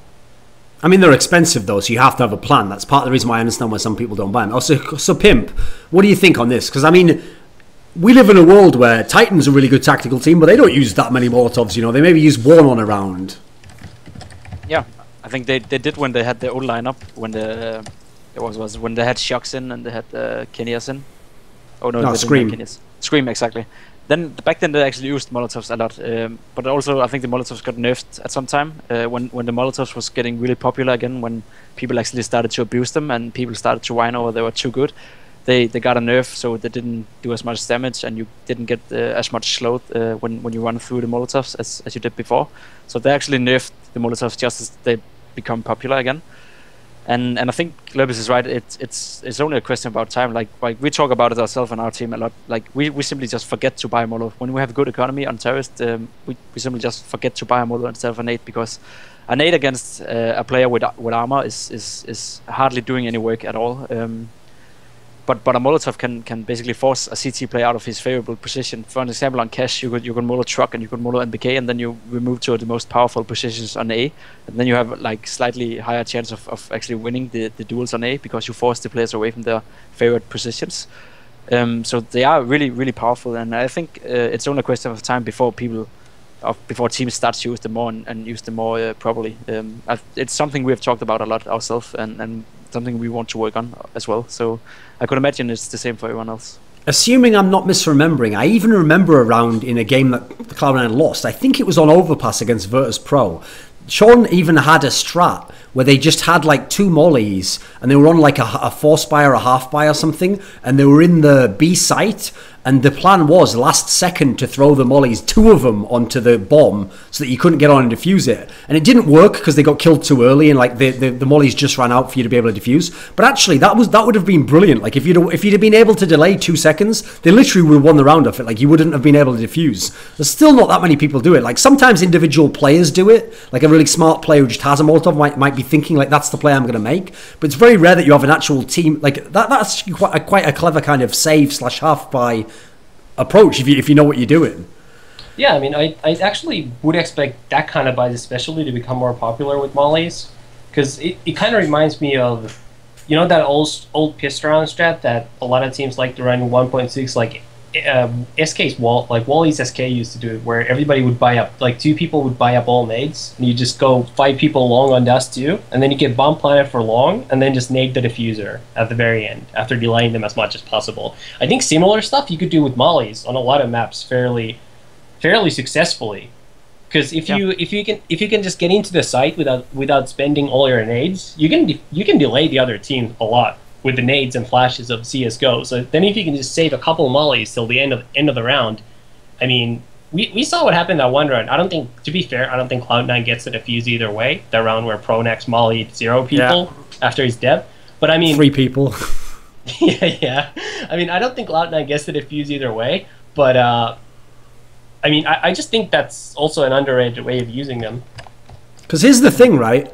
So, okay, think of it this way. Even the best teams in CSGO in general use up all of their inventory. They use all the flashes, all the smokes, and the mollies. They usually use the smokes and the mollies purposely before the enemy comes in the sight. They use it to waste time and make the enemy have to wait for the smoke, wait for the Molotov to go away. If you're on CT side, I'm talking about here.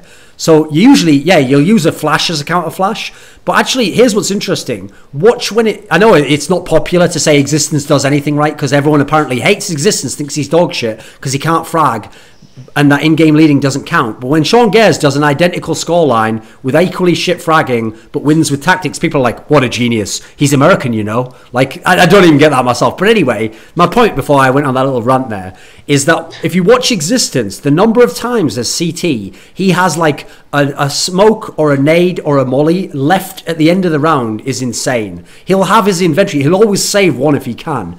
Because the difference is if he gets to a 1v1, having even one of those items gives you a way bigger chance of winning it, especially like a flashbang's fucking awesome. Think about if you're going into the A site to do a retake in a 1v1 and you know the guy's hiding somewhere, probably in that one spot behind the back where everyone hides at the quad side. If you have a flashbang there, you've got a super good chance of getting this kill now compared to if you have to go around without it. Like, I actually think that's still an underused aspect of the game where people are using the obvious way, which is you delay people with them. But the problem is everyone still has that, like, pub mentality where if you play matchmaking, the one thing you hate to do is die with the full inventory. Like, it feels like you're an idiot if you die with the Molotov in your hand. Oh, I could have thrown that early on and got... But actually, if you can save it in the right situations, it'll literally just win you rounds. What do you think, Pimp?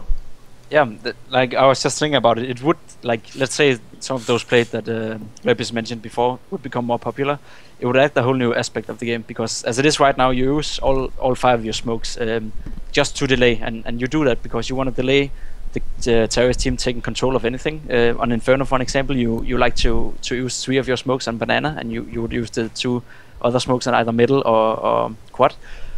So let's say that these Molotovs play become more popular, and it's actually a risk you have to counter. You would have one guy to actually save a smoke, and it would open up the map more for the terrorist. It would actually be it could be like just theoretically, if that's what. Theoretical. Yeah, so anyway, it basically would snowball in a sense where exactly. you know, like you'd get like more perks out of it, not just like trying to win those rounds, but it would force the CTs to play differently, and that would get you more after plans. So it actually has like the like a compounding effect.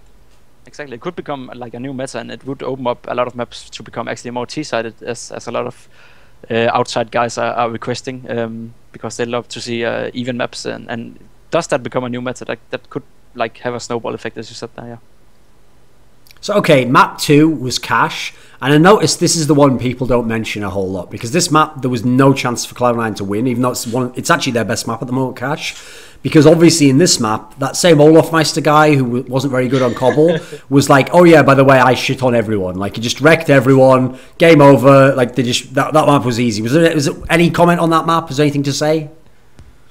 Nah, just Olofmeister. Yeah. Yeah, Olofmeister, that's that map. So we go to map 3, Overpass. Now, like I mentioned, Cloud9's already lost Overpass to Virtus.pro. On this particular case, though, what was interesting about this map was this was the one where Cloud9 had their only bad T-side, I thought, of the whole tournament. Even when they played against Envy and they'd only got 5 rounds on the Cash game, they still did some good strats, it's just that Envy fragged them okay. This was where they actually legit struggled on the T-side. Like, I remember this was where everyone says, like, oh yeah, but Fnatic was so lucky winning all those rounds in a row. Yeah, but first of all, they were on CT side and they were like borderline locking the map down. Like, that's what happens when you lock maps down to CT. You rack up loads of rounds in a row and your money's never getting broken. What did you think of this, lurppis? Because let's face it, I've made this point many times on analysis desks. Overpass isn't like ever going to be the strongest map for Fnatic, but the way they play CT I think is really brilliant. The way they play that A site, they're always aggressively pushed up in 2-man teams, like 2 guys up long or pushed up in the toilets area. And so because they always do that, they get so much info if you don't go to the site. And then when you do try going to the toilets area, you don't know if it's JW there totally on his own or whether there's like a guy watching the corner where you're going to peek JW and Olaf just shoots you in the side of the head. What do you think of Overpass for Fnatic and the way this game went?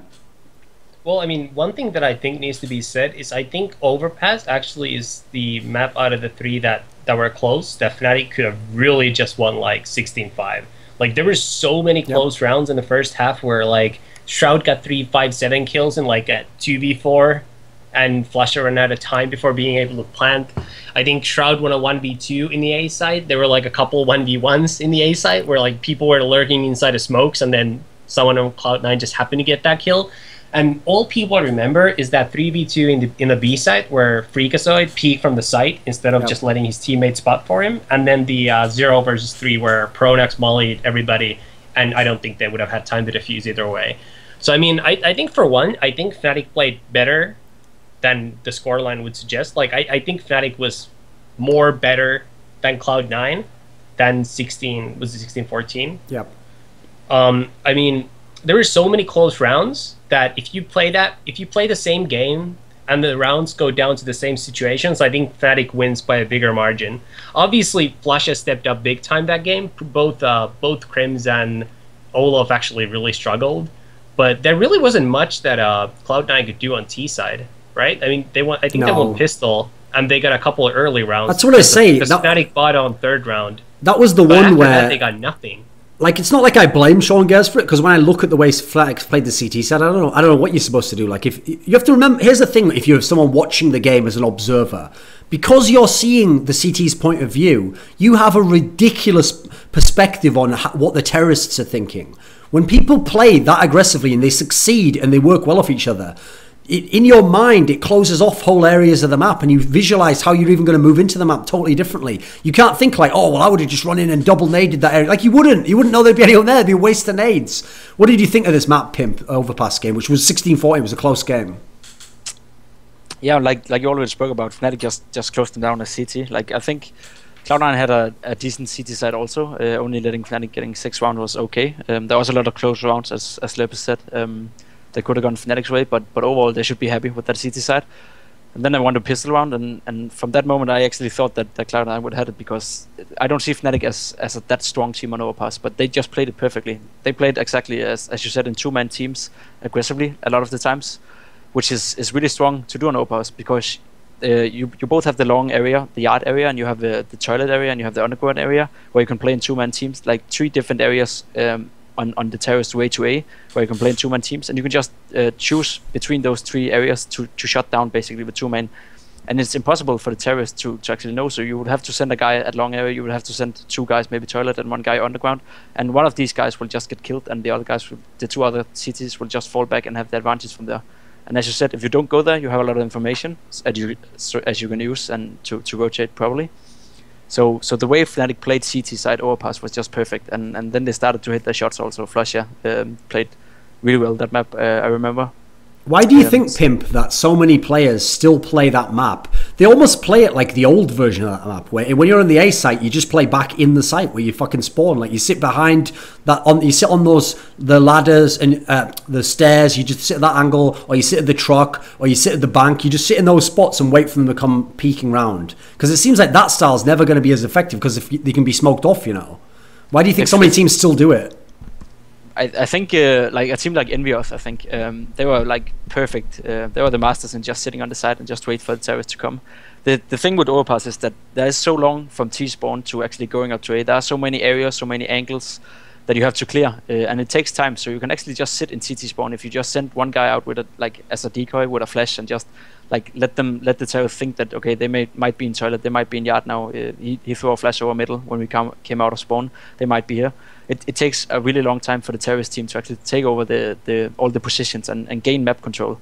So when the time they're actually ready to hit A lot of time have already gone off the round, and then you have the nades left to just sit back on A side. So I think it can be like effective sit back on A side, but you have to like balance it up with show that you can play aggressively, and then maybe next time you sit defensively, because you know that the terrorists will be extra careful taking all the map control. So if you balance it between playing aggressive and defensively, you can make it both way works. But playing straight out aggressively all the time can also work, because there are like 3 different areas on the way to A side that you can just choose from: long area, toilet area, and underground. So you would never know as a terrorist where they will be next time. So definitely the aggressive style that should be working more. What's weird is I even saw when Virtus.pro beat Cloud9, they do totally the opposite. Like, if anything, it looked like Virtus.pro always tried to gamble and stack up on the other site, on the B site. And instead, if you come to the A site, they'll even just give it up. Like, they'll let you just walk in, then they do a retake every time. Like, it's actually weird. It's totally different than anyone's play. They like the other end of the spectrum. What did you think overall? Yeah, I think that's because it's when you have control on the underground. If you are 3-man B, you can easily flash in. There's some nice flashes you can throw in underground. So should there be a player underground, you can flash him and kill him. When you have underground, when you have like control that area as CT, it's not hard to retake A side, because then you can come from 2 different angles, even 3 different angles. Retaking the A side, you can come from yard, you can come from toilet area, you can come from like the second yard where you come up from underground. Then it's not hard to retake A suddenly, and that's what Virtus.pro are doing. B side is really hard to hold when you're only 2 men. If they do a proper B strat, and we did it against us at Gfinity, and we basically lost overpass in that because they were so good at it. So you would like to have 3-man B when they actually come B, and when they're coming A, if you only delay them enough so the 3 B players can figure out a way to actually get in positions where they can retake probably A, it's not that hard. So that's another way you can play it, and Virtus.pro are assumingly really good at that. Because actually, a weird thing about the way the map played out against Fnatic was, here's what's weird. Obviously, Flusher carried the map for Fnatic, and obviously, and again, this was another map actually where olofem didn't have a great game. He didn't do a whole lot here. He got fragged a lot. Like, Skadoodle wrecked him a lot of the time. He died to Shroud in many 1v1s, as in aim duels, not just straight 1v1s. But what's interesting is the way olofem played this map as CT. Go back and watch it if you want to watch this, fans. Even though he doesn't get kills, he has an impact on the game. Like, he aggressively pushes up. He pushes up to either get info like there's no one here, in which case he has an immediate call to the other guys at the other site, or he pushes up and forces a fight where, again, it makes the Cloud9 players think, so they go slower when they're going into the site. Like, I used this as the analogy when I was talking about the fact that Skadoodle just tends to just sit in his spot and take whatever frags comes to him, and he basically just gets his kills based on if he can click the mouse on you. Whereas actually what olofmeister did here was, even though he was having a bad game, he attempted to force plays to happen. He tried to play make. He tried to figure out what the opponent was doing, and in a weird way, that can add up as well. That won't show up on the scoreboard. You won't get anything. In fact, keeps dying a lot. So it looks like he had a dog shit game, but in a weird way, he's actually doing something positive where he can still get something for his team. Because Fnatic's one of the few teams where sometimes if I'm with them, I'd even trade going down 4v5 for the info on where the other team is, because they make such good decisions based on that. Do you have any final comments on Overpass, lurppis? No, I think we've basically gone over it. I guess one thing that I would say is, I think, first of all, I think playing aggressive against a team like Cloud9 probably works better than playing passive, because obviously their strength is whatever calling they have and that stuff, and if you get a couple picks early, it probably makes them harder to stick to whatever game plan they had. And second of all, I'm kind of surprised that more strategic teams don't play Overpass, because I feel like that map has an incredible amount of smokes and whatever you can throw that people don't really utilize enough. I'm still waiting for some teams to figure out some insane fakes from all the way from the other side, because of how the bomb sites are located almost on top of each other. So I think at some point in the future, there's going to be a team that just figures out how to well, what's hilarious to me, dude, Overpass T side, is that Titan just refused to play it for so long. They had to play it recently, they did it a couple of times, but before they just refused to flat out to play that map. Meanwhile, they started playing fucking Mirage again. It's do you guys even learn? If you're Titan, surely that's an ideal map to try and go on and try and get some edge on people. I think both yes and no about Overpass, because the fact that you can play that aggressive CT side as well as you can on Overpass, it totally ruins your chances of even doing any A strats at all. I agree that you can do a lot of nice B strats with smokes and molotovs and all that kind of stuff, but that's it. Because if you face a team that plays aggressively CT side, as a lot of teams are doing right now, because it is really working, you can't run any strats on A. You in order to make an A play and make an A strat, you would have to control both yard, toilet area, and underground, and getting control all 3 places without getting suddenly shot when you have a smoke in the hand is really hard. We tried it ourselves, running some A strats, and half of the time we don't even get to run the strats before we are dead, because they play aggressively. So I think Titan actually learned. They've played Overpass recently, and they're decent on it. I think they're not really good, especially not against teams that plays aggressively on them and take map control. exactly because they can't run the strats. They simply can't run the A pushes. Okay. They can't run all of the things they have left. That's a fair point. It's the same. It's the same with Inferno actually.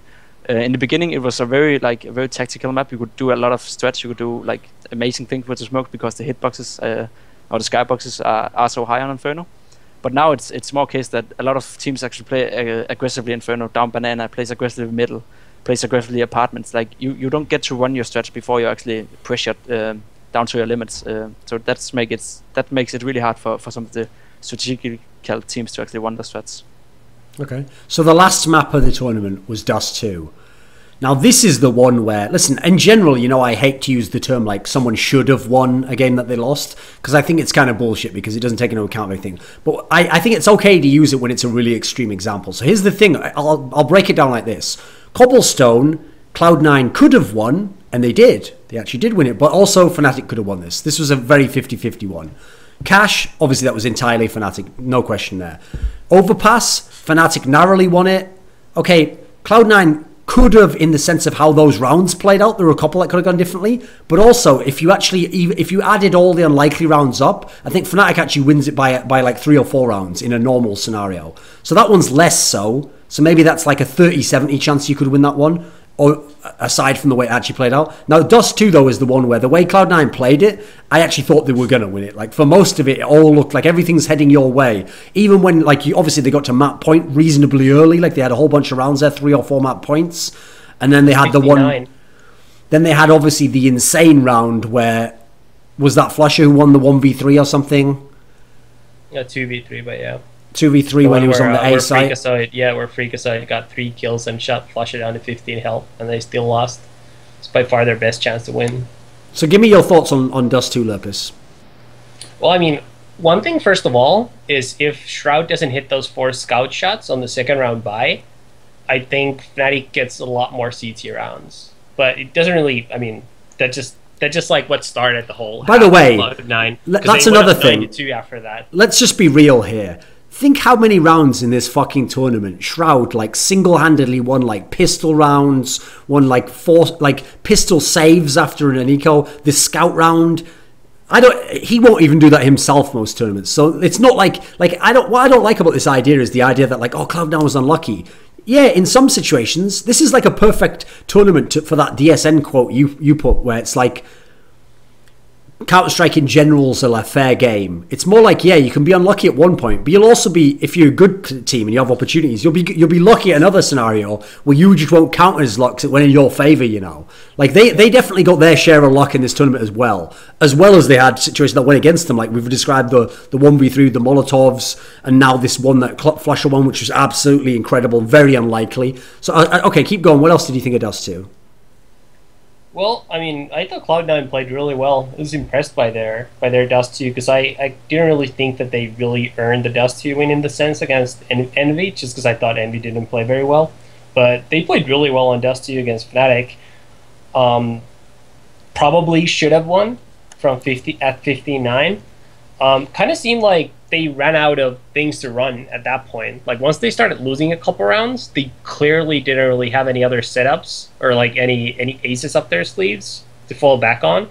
And there were a couple of rounds where nothing got caught kind of off guard playing middle. And I mean, Fnatic just ran over them, abusing their mid to B. I mean, I think Nothing and Sean Garris got like combined 2 kills on Fnatic's 4 mid to B strats, like late in their T half. So that's definitely what cost them the game, in my opinion. What do you think, Pimp? Yeah, same. Like one of the differences from the Envious game was in my head Freakazoid. Like against Envious, he basically controlled that mid area and that CT spawn area, and he was playing really well. Against Fnatic, he didn't seem so.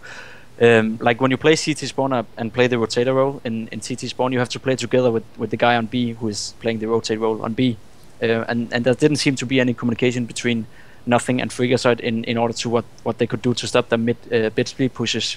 That eventually cost them the game because, as you said, they were up 15-9. They could just one of the round they could have stacked middle or tried something middle, stand 2 together in middle or do something together in middle, which you have to against a team like Fnatic on Dust 2. But they didn't. They just played a standard game, and Freakazoid didn't hit his shots as he did against Envious. So he was for me the like key factor in the CT play for why it didn't win as well as it did against, for an example, Envious. I mean, that was the key, is that Fnatic just literally realised, like, oh wait, we can just do this mid to be every round? Well, just keep doing that until it doesn't work, and it never did. The problem with that scenario is I think that Cloud9 had two things going on which are both killers when you're at map point. There's one school of thought when you're at that point, right, which is the team approach, which is usually you think to yourself, right, we've got like 5-6 map points, don't worry, it'll come, like we'll win the map eventually. So it's almost like each round doesn't matter individually, eventually we'll get there. So what you do is, this is a mistake, is you just play default and you think, right, well, it doesn't matter that I lost a round last time, next time it'll be slightly different. And before you know it, 3 rounds have gone and you're like, oh shit, I've just blown 3 chances to win there by doing nothing, I haven't made a play. Now the other side of it that simultaneously was happening was nothing, unfortunately, did what is the worst thing you can do in that scenario, which is that you want the win so badly that you're like, I'm going to be a hero. Watch this, guys. And in his mind, he's going to run out and like 2-bullet headshot 2 guys, and everyone's going to be like, woo, oh, remember when nothing won that game for us? And instead, now they're 4v5, and now it's like Fnatic executing on you while you got 4 guys as CT. So, what do you think, lurppis? Well, I don't think nothing played it that bad, but I think he took 2 duels against Olaf that he both lost. Which you do, you know. Yeah, no, I wouldn't have taken those duels. And then there was actually one round where his and Sean's communication just completely blew up in B, where nothing was playing like under the window or the whole area, and I think someone actually killed Sean in the back from the window because nothing got blind there. I was talking to Sean after the final, and he said like the reason that their mid to Bs were getting blown apart is, or Fnatic's, or their hold rather, is that basically no one in North America, apparently, when they run mid to Bs, no one just kind of hangs back in the B tunnel like Flusha did with a bomb. Like no one just waits there. So apparently, he said that they're just used to just kind of holding the B tunnel smoke and just waiting for the guy to run in and get killed. And obviously when they did that against Fnatic, Flusha just sat there and waited for his teammates to clean up B and then just walked in with a bomb. And he said that that was like the thing that he thought fucked them over in that because apparently everybody in North America just runs out with a knife to get killed. But that only happens because the only reason why Flusha is raiding in Dark is because their B middle play is so weak and they play so defensively. I think it was Nothing who was standing up in the doors, and like he took one peek and then he would just stand defensively. When Flusha's mates calls to Flusha that they're out middle and they're not getting faced in any way, they're not getting pressured from either CT spawn or Nothing, then there's no reason for Flusha to run in. Then he can just sit back and wait, and then he can come in at the right timing without risking anything. So it's basically their own fault that Flusha did that, and Flusha played that so defensively by playing so poorly in middle. So I don't think you can blame that in a Euro difference on that.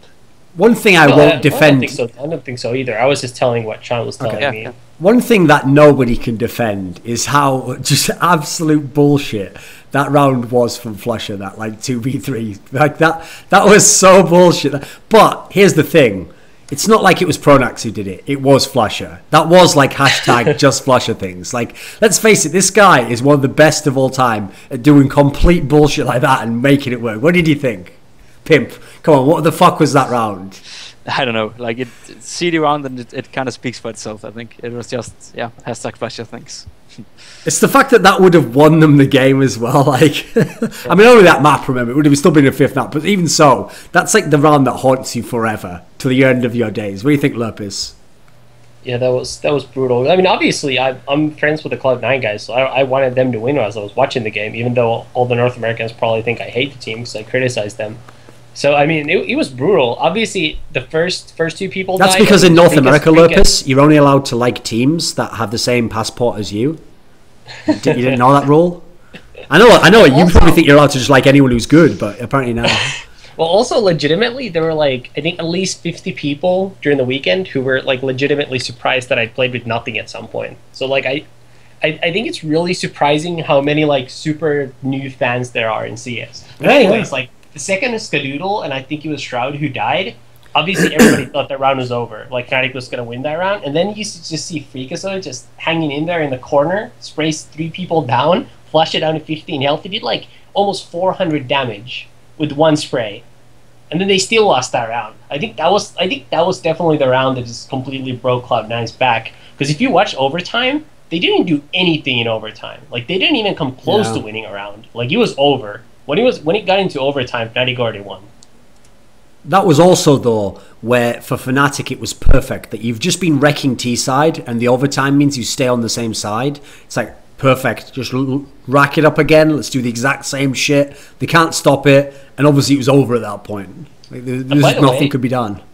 And by the way, that overtime was exactly when Cloud9 really needed to finally adjust. But they kept doing the same thing. They just played exactly the same spots, allowed Fnatic to just devour them through middle, and adjusted in no way at all. This might sound weird, but the way that game played out on their CT side and then overtime, in a weird way, I think is one of the negative points of their 2-star players, which is that Shroud and Skadoodle are actually reasonably passive players. Shroud particularly. He just holds his spots and he switches up where he sits, but he's never going to be like super aggro. He's never going to push up. And Skadoodle just holds up spots. Like in that scenario, this might sound harsh, but if nothing's working for you, think about when I described the Olaf M scenario before when he was on overpass.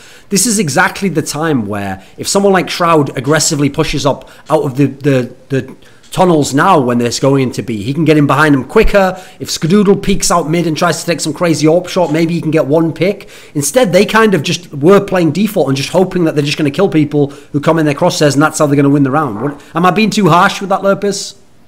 No, I think it's fair. I mean, in a sense, like, if we compare to Fnatic, they have JW, who might just at any point just, like, walk up catwalk to T-spawn and get a couple kills by the way that happened. Or they might have Olaf push through B tunnels and go to T-spawn and flank the whole team. That also happened in that same game. At least, I mean, they have people who can at least make plays when they're losing. And Cloud9, it looked like they were just too scared to make plays. Okay, that's the end of the Cloud9 show. Now I need to ask you this, Pimp. So Fnatic won this event. Despite all this shit that went on, despite all of them not even having that great a tournament, JW had maps where he went missing. What does it say about Fnatic that they still fucking win the whole tournament? Because they're not even at their best, are they? They are, like, to me, they're by far the best team in the world. I don't think, even though TSM have won them like 3 times in a row now, I don't think TSM comes close to what Fnatic are. It just shows class when you can win a tournament without having your best players playing like the best and playing the best they can. And from the way I saw the matches, it didn't look like a Fnatic in top form at all. Like. And you see a TSM team not in top form, they go out 4th in the group stage, they lose to Keystars. Fnatic managed to win over TSM narrowly, I admit that, but they still end up winning the tournament. I don't think TSM could have done the same in the form they're in right now. I think legitimately TSM could have lost to Cloud9 had they faced them in the final. But yeah, it just shows how good Fnatic are, and it just shows how world-class team they are.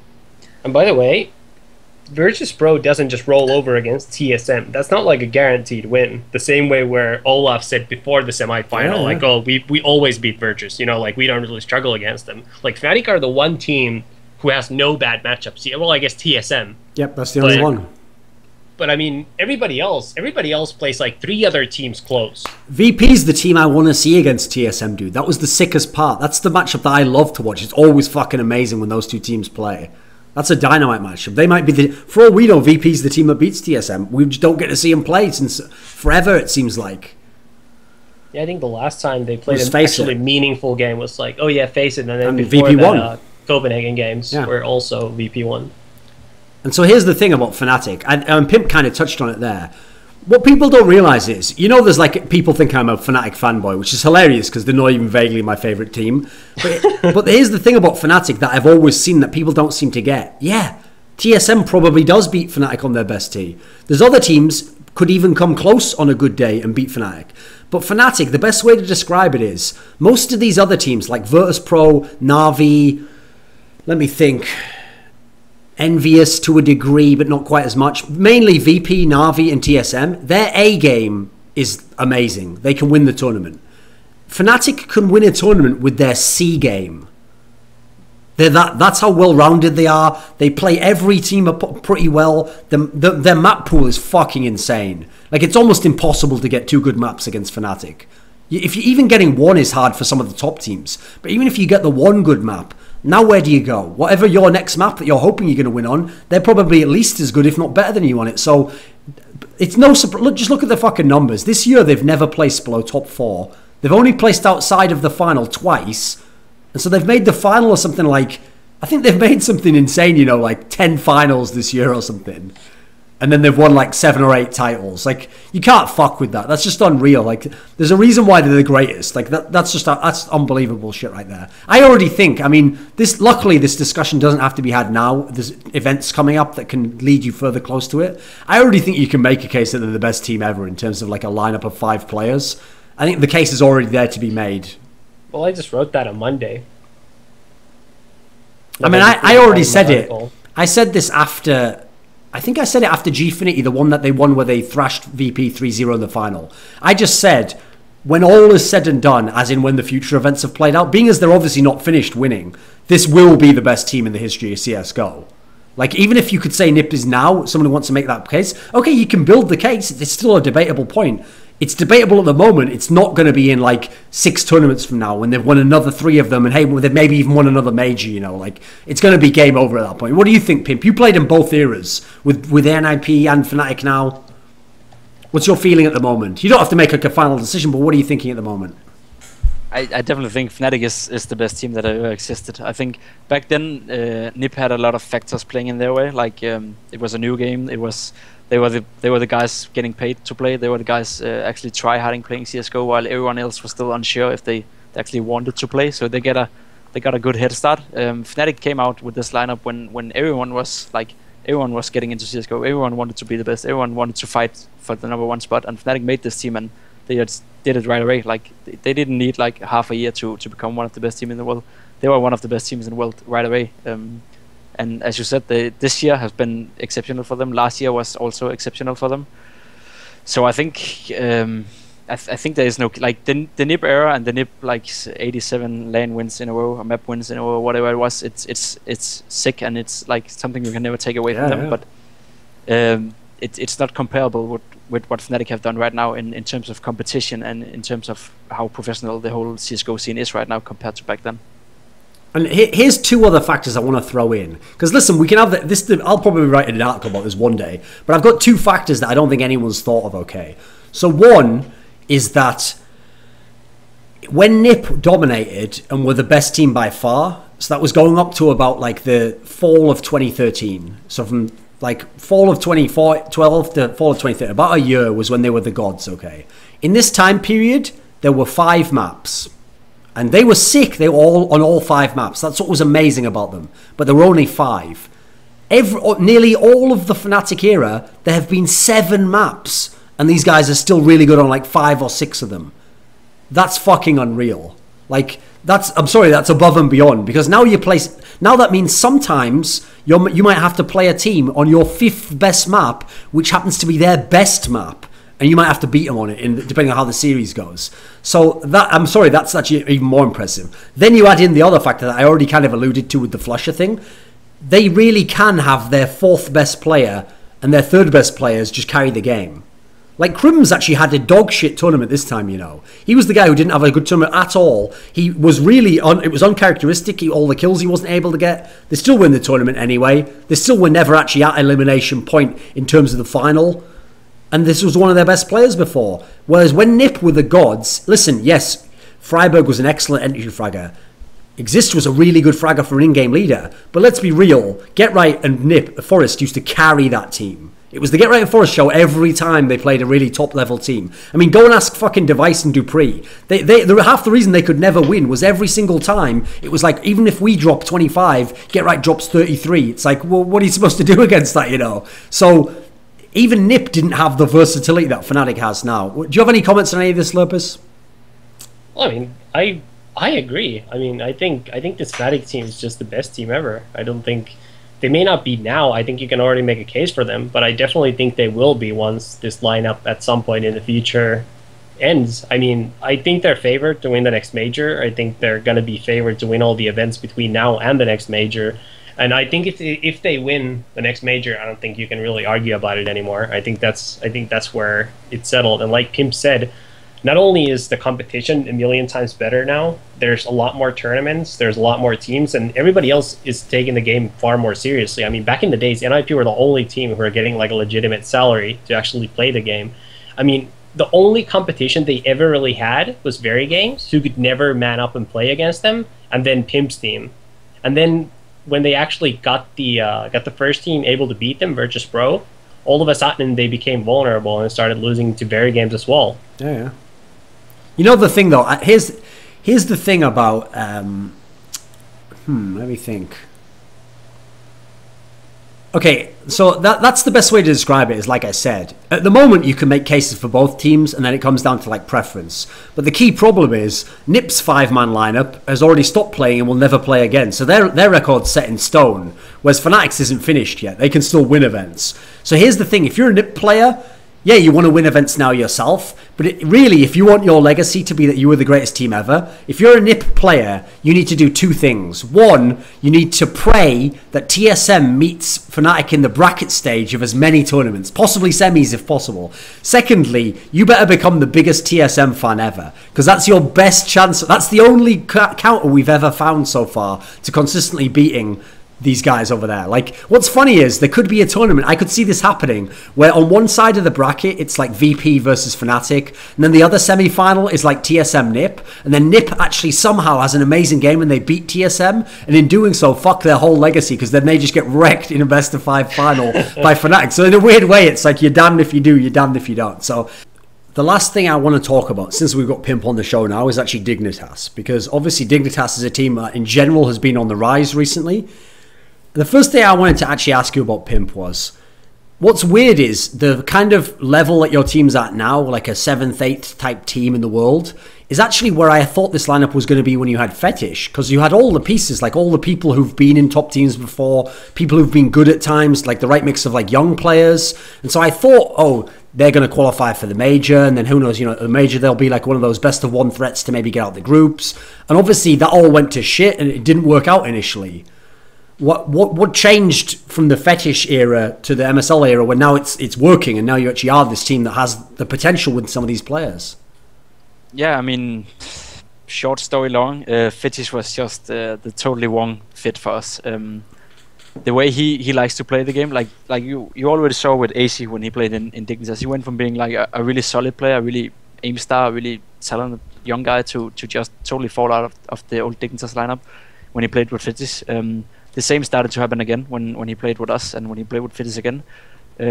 Fetish is a really old school sorcerer. Like we've talked about Fetish before, and we talked about him in the VOD that no one is ever going to see again. But just to sum it up, he doesn't think CS:GO as he doesn't think on a lot of aspects in CS:GO.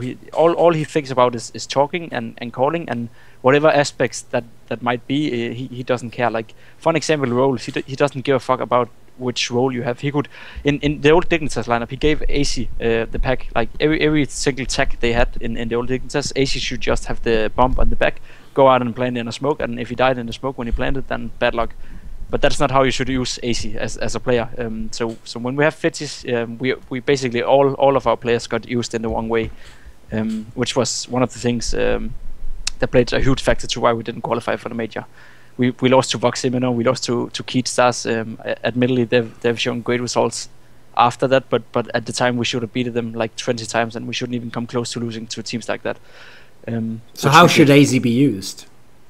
He should be used like he's being used today. That's one of the main things when we switched MSL for Fetish, we talked a lot about roles. We talked about how we want to use the players. We talked about everyone should feel comfortable in their role. Everyone should feel that they contribute in the right way, and they feel appreciated in the team, because they didn't with Fetish. It was not fun playing with Fetish, basically, because we didn't feel that we got the best out of ourselves. So we spent a lot of time talking about that, and we found the roles that we thought would fit us the best, and the result as a team as we are now is what you see from that.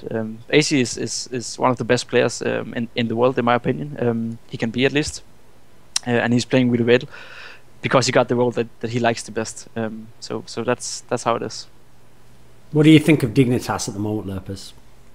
I think they're a pretty solid team. I'm still waiting for the for the drama of maybe Nico's girlfriend can't get up on a stage or something else, and that completely derails the team as he quits and they try to find a new opper who can join the team. I'm still waiting for that. That's been what I've been expecting the whole time since this team was put together. Just waiting, because I'm broken. I will never believe another Danish team outside of TSM can last.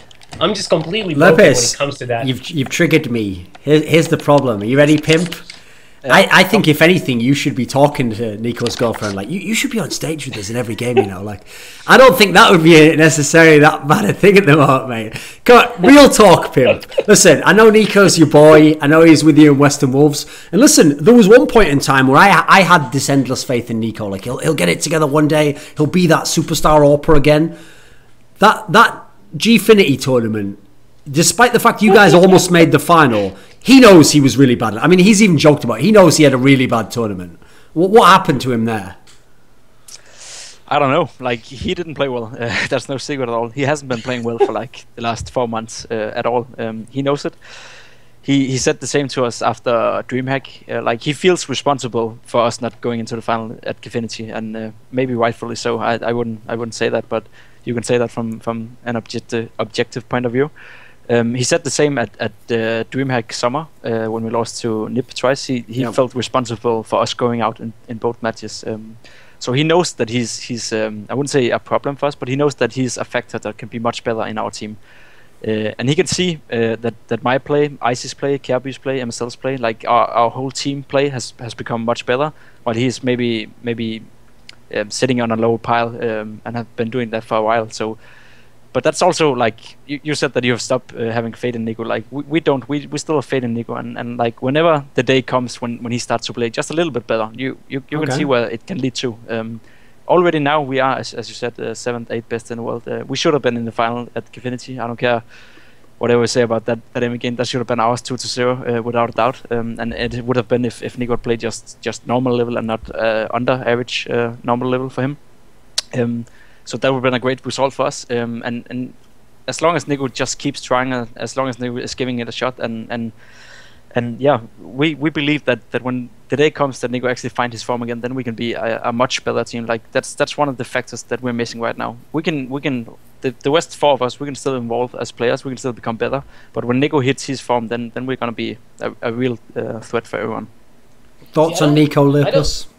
Yeah, I'm not on this Nico train anymore. I don't think he's gonna be that star that he was in Western Wolves. I don't think that's in him, but I don't think that's necessarily a problem. I think Kjaerby's gonna get a lot better in like the next year. He's still super young, and he was like, the first time that I saw him play was a year ago at the tournament in Finland. Like, I'm not sure if it was called like ACSR or Assembly Summer, but he was pretty good there, and he's gotten a lot better. And I think he's gonna continue getting better. So, whereas the old guys like Pimp slowly start winding down their careers and looking for a nice retirement, no, I'm just kidding. But I think Kjaerby is gonna continue improving, and I think AZ's gotten a lot better. I think he's a legitimate star now. So I think once Kjaerby picks up a little more of the fragging, I think that can more than make up for Nico, as long as Nico's just not missing easy shots. Obviously, if he starts missing everything, that's going to be a problem. But I don't think you necessarily need Nico to be like a playmaker to do well. I think he can reach finals with just 3 riflers playing really well and the AWPer just getting the kills he's supposed to get. So here's the problem, Pimp. You know the movie Forrest Gump? Everyone loves it. It's a really good feel-good movie. One of the narratives that runs through the movie Forrest Gump is that girl, I forget even what her name was, like Amy or something. That probably wasn't her name. The girl that he knew when he was a child and like grew up together. You know that throughout the movie, no matter what amazing things he does, wherever he goes in the world, he always keeps running into that girl, and he's obviously in love with her, you know. And she'll always like be with him very briefly, but then she always has to go to do something else and to do, you know, she's going all around the world doing all these things. And the whole point is, after like 3 or 4 or 5 different times meeting up, eventually towards the end of the movie, like she comes with him for a while. I think she has like AIDS or something, and she dies. I can't even remember the movie that well, but it's sort of like a happy ending, but it's a lot of turmoil to get to that point. Put it this way, I actually, you know what? I'm a dreamer. I'm a romantic pimp. Like the first few times, I'd be totally there. I'd be like, oh, this is going to be so good when it works out. Like, it's okay. I understand we can't be together now. The problem is I'd never got to that end part of the movie. Like about 4 times in, when she just turned up the 4th time, I'd be like, oh, fuck fuck off, bitch. Like, you wasted my time all these times. Like, I just cut him off at one point in time, you know, because I have to protect my own heart for Pimp, because I know how fragile it is. So I have to choose when to stop letting other people hurt me. That's like an interesting thing you might need to know about me as a person, okay? So my point here is, it's a good analogy, right? So when it comes to Nico, I actually agree with lurppis. He doesn't necessarily even have to be the old Nico. That's not necessary. The problem at the moment is he can't have like 6 frags on T side and have bought 7 AWPs. That can't happen. Like, let me ask you about that, okay? So I've seen a bunch of these games on T sides where he's had bad T sides, but he is a guy who will never stop buying that AWP and never even stop asking people to throw him the AWP. Is that not an issue in the team? Like, do you never just tell him, like, can you please just rifle for a while? Seems like he never gives it up, dude. He wants it again and again and again. Not sure it's exactly him who wants it all the time. Like, we want him to have an AWP in order to make our plays, depending on the map and depending on what we're gonna do, of course. Sometimes we also tell him to just buy a rifle, but that's because we have a plan with it. In our standards, we like to have him on an AWP because whenever you want it or not, he still can make amazing plays, and he has done so. And let's say that he buy an AWP 7 rounds and only gets 6 kills, that's fine. But the 8th time he does it and get 4 kills and wins us a round and force the other team on an eco, then it's good for us. And just to be clear, we're not asking for Nico to come back in Western Wolves form, because I have honestly also that's not gonna happen. I don't think so. Especially not with the AVP being nerfed and the way Nico plays with the AVP, it's not really good for him. But if he can just come back to a decent form, like if he can just be like a bit better than Spitz was when he was average or something like that. Nico has been horrible lately, I can say that, and he knows that himself too. So there's no shame in saying that, but as long as he can get back to a normal form, a form where he, as you said, doesn't hurt us, a form where he just plays normal and he takes the kill that he needs to, and nothing more, then we're going to be all fine. And that's what we're waiting for, and that he can do, for sure, if he puts in the time. Getting back to Western Wolves Nico level is probably not going to happen. Would be awesome if it did. I'm not sure there's even space for that in our team right now, so we're not asking that from him. As long as he can be consistent and play just decent, that's all fine for us. lurppis, you tried to sort of insinuate earlier on that like Pimp isn't the best player in his team. So come on, give me the speech. Bring the stats. Yeah, load up the stats. Load up the stats program tank. I now know CS. Like, okay, tell us why AZ's better then. I just don't think Pimp is the type of personality who's gonna be the best player in the team. I'm not sure if AZ is either, but the problem is I don't think Pimp is gonna be that guy who's gonna tell his team to get out of the way when they need someone to do stuff for their team. And I still have small faith that AZ is gonna grow up to be this alpha male who wins matches for him like Shox does, or used to at least. Yeah, but that's the thing. AZ is listen, in general, let's be real, AZ and Pimp carry the team. Like, they're nearly always the best players on every map. But the difference is, Pimp almost never has a bad map, lurppis. Like, you always know what you're going to get from him, and he can adjust his game to keep getting kills, to keep doing something. AZ's like way more hot and cold in terms of even like star-type players. Sure. So you're really in fact, you're not even arguing against him. You're just banking on AZ's upside, like that hasn't yet come, the potential. Well, I mean, I think AZ's played really well every time Dignitas has done well. I mean, I think Pimp generally, obviously, is more consistent. Had a great tournament at Gfinity. Gfinity carried that shit, bro. Yeah, that was. I mean, especially that loss in the semis was brutal. That was just a brutal stat line to see. Couldn't have felt too good to be a part of it. I don't know. I think I think he's still up for debate. I'll give you that. Pimp, what did you think of your Gfinity performance? Well, it obviously was good. I don't know. I didn't feel comfortable going into the event, as I haven't been playing a lot lately because of school and exams and all that kind of stuff. We didn't even practice up for Gfinity, so we were kind of like, we didn't know where we stand before the event. So it was great for our team to actually show that we could still perform, even though we hadn't had the best preparation. We're gonna need that because we won't play up to ESL Cologne major qualifier either because of vacation and all that kind of stuff. So that was a great like event tester for us. Personally, I had a good event, yeah. it didn't let too much. Like had we been in the final and had we like closed overpass as we should have, won that 16-13, I think I would have ended up in a rating in like 1.70 or something like that. That would have been amazing for a semi-final result, and that actually would have led to something. But the fact that we went on losing overpass and then lost cash, that doesn't help anything. So it kind of got irrelevant that I played that well in the semi-final and during the tournament, which is a kind of a shame for both me and the team, of course.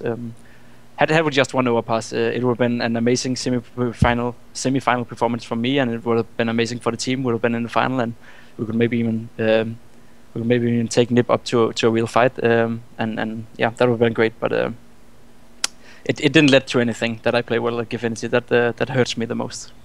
See, Lurppis, you hadn't realised this trick card that I had up my sleeve the whole time I was baiting you into that ESEA. Because I knew that you were going off like the potential, like, oh, if he's been this good now, he's going to get better in the next 3 months. I happen to know for a fact that Pimp is in a circumstances that is your favourite circumstances. So Pimp was that good already when he was still at school, Lurppis. Now he's finished school, he's going full time. That's your... I know, put the erection away, I know it's flowing your mind, right? You love that. You love because that's the tease. Maybe he's going to get even better. Maybe he's going to get 1.2 times better, Lurppis. How do you know? Yeah, but I actually am not on board with the school is over, 100% focus on CS. Okay. Players going to be better. Good. I'm glad you're off that one, because that doesn't always work out. That's the other thing. But I'm always going to be off that one, because that's what I felt myself when I played. Because I think when you only play and that's all you do, I think CS starts feeling more like a job. It's not fun in the same sense anymore. Whereas if you're going to school, then you're kind of looking forward to playing CS all day, and then you're more excited when you're playing. You stay more focused. You don't get frustrated as easily. I think it's easier if CS is like the main thing you do on a daily basis and things aren't going well. I think it's a lot easier to get pissed off about it. What do you think, Pimp? I think that's down to the individual. Like I haven't found it funny to play Counter-Strike like Lurppis described it in like 4 years or something. Like it stopped being fun for me when I was 16. It has been my, even though I've been to school, even though that I've gone to school and all that kind of stuff. CS haven't been. I haven't had the feeling of, oh, I'm so excited to go home and play, and I look forward to tonight's match, online match today. I haven't had that feeling for like 3 years. So I don't think that will change anything for me. It also depends on how much you're doing. Like I won't only be playing 14 hours of CS each day now that I don't have school. I will be doing a lot of else in my life too. I think it's important to like do something else, as Lurppis said too. So CS becomes like, of course, the main thing, but you still have other things to do also. But I don't think it will change anything for me personally, because I haven't felt that enjoy playing CS for quite a while. I play it as a job. I play it to win. I play to compete and to be the best. And the fun is secondary for me. Do people in your team get enough salary to reasonably live off of? We do now, yeah. So does anybody in your, I guess Kirby's really young. He probably still goes to school, right? He dropped out actually this year, and then he's considering to start now this year. But like I already told him, like I think it will be really hard for him to finish 3 years in a school now if he wants to play on a top level team. Especially next year, it should be even bigger than it is now. So he's considering that right now. It's kind of a bad timing for him to get into the top level, I think. Is he the only one who would be working or going to school on top of playing CS? Nico is considering what he want to do next year. He is on school right now, getting construction worker thing. He don't know if he continues or he takes a break on a year. MSL is definitely not going to school again for the rest of his life. He's way too lazy for that. And AC probably not either. So we will probably be 4 and maybe even 5 guys without school or anything else than Counter-Strike next year. Okay, that's good stuff. Just make sure none of you get like really high maintenance girlfriends. I think you've got it sorted at this point, right? It's going to work out. Only Nico's allowed one. Everyone else, just try and win CS tournaments. That's your pleasure in life. You're only allowed so many vices. I mean, it looked like Pimp's just been drinking like fucking straight Jack Daniels or something while he's been doing this whole thing. He's like, I love the taste of that alcohol. So, okay, any parting words here, Pimp? Not really. Okay, actually, let me ask you a crazy question. Usually, you're quite a level-headed guy. Like you even said there, even if you'd beaten Envious, it's not like you were like, and then of course we just stomped Nib 3-0 in the final. You were like, okay, maybe we could have given them a good fight. If I asked you where is Dignitas going to be in 3 months from now, what do you think is a reasonable answer? We are probably going to be, depending on how the other teams do, and depending on if they're going to change lineup, which I don't think is likely. We're probably going to be where we are now, but even closer. I mean, in a period of 3 months from now on, there's only the major. I think I don't think it's responsible or fair to say that we have to go in top 8 in the next major. First of all, we have to qualify for the major. That will be hard itself. There are a lot of great teams, like the 9 to 15 teams in the world right now are really good, I think, and can beat us on our bad days without any problems. So we have to qualify for the major, and then we'll see. I think we'll be in the same spot we are now. If we can keep this 7 to 8 spot in the world for the next 3 months, and then like slowly but steadily build up our level, which we have been doing the last 6 months, then I'm all good with it. I think it's unrealistic to say that we'll be a top 5 team or we'll be a top 4 team or we would have won a tournament in between. Hopefully we can do it, but I don't think it's likely to happen. But yeah, that's how I see us. As long as we can keep where we are now and steadily build on top of what we have, then it's all good. Do you have any final thoughts on Dignitas, lurppis? No, I mean I'm still waiting for someone to leave the team. And why? Okay, classic. Why? Because it's the Danish team. Something's gonna happen. Someone's dog is gonna die. I mean, Not anymore. I'm not a believer. You're not a believer. Hopefully everything works out. Pimp, you're forgetting the most important part of this. Like at the moment, yeah, it seems sad. Like, oh, well, I don't want to lose any of my teammates. And, you know, if Nico picks it up, it's all great. What you're forgetting is you don't even have to worry about your team. You just have to let Danes be Danes, and eventually, if TSM bombs a couple of tournaments, Cajun like flips a table, eventually that fifth player becomes available. You know what I'm saying? Hey. Then they're gonna pick up Cabri this time. Yeah, I see where you're going. Yeah, so you never know. You never know. No. It could all work out in your favour, Danes being Danes. So on that note, dreaming of a world in which inevitable Danish roster moves will definitely happen, but we'll just see if they do or not. Let's just end it on that note. Do you have any final words, Pimp? Anyone you want to thank? Nah, not really. Great job for Dignitas, all the sponsors there. Oh, yeah. Okay. Like you've heard it before. Sure thing. Thanks, Dignitas. Oh, yeah. So, lurppis, do you want to thank anyone? I would love to thank you, Duncan, for bringing me on your show. That's great, yeah. And I'd like to thank Alpha Draft, of course, for paying me that sick money to do stuff like this. Sort of. They don't. I just do whatever I want, pretty much. But yeah, thanks for the money. Keep paying me. So that's the end of the show.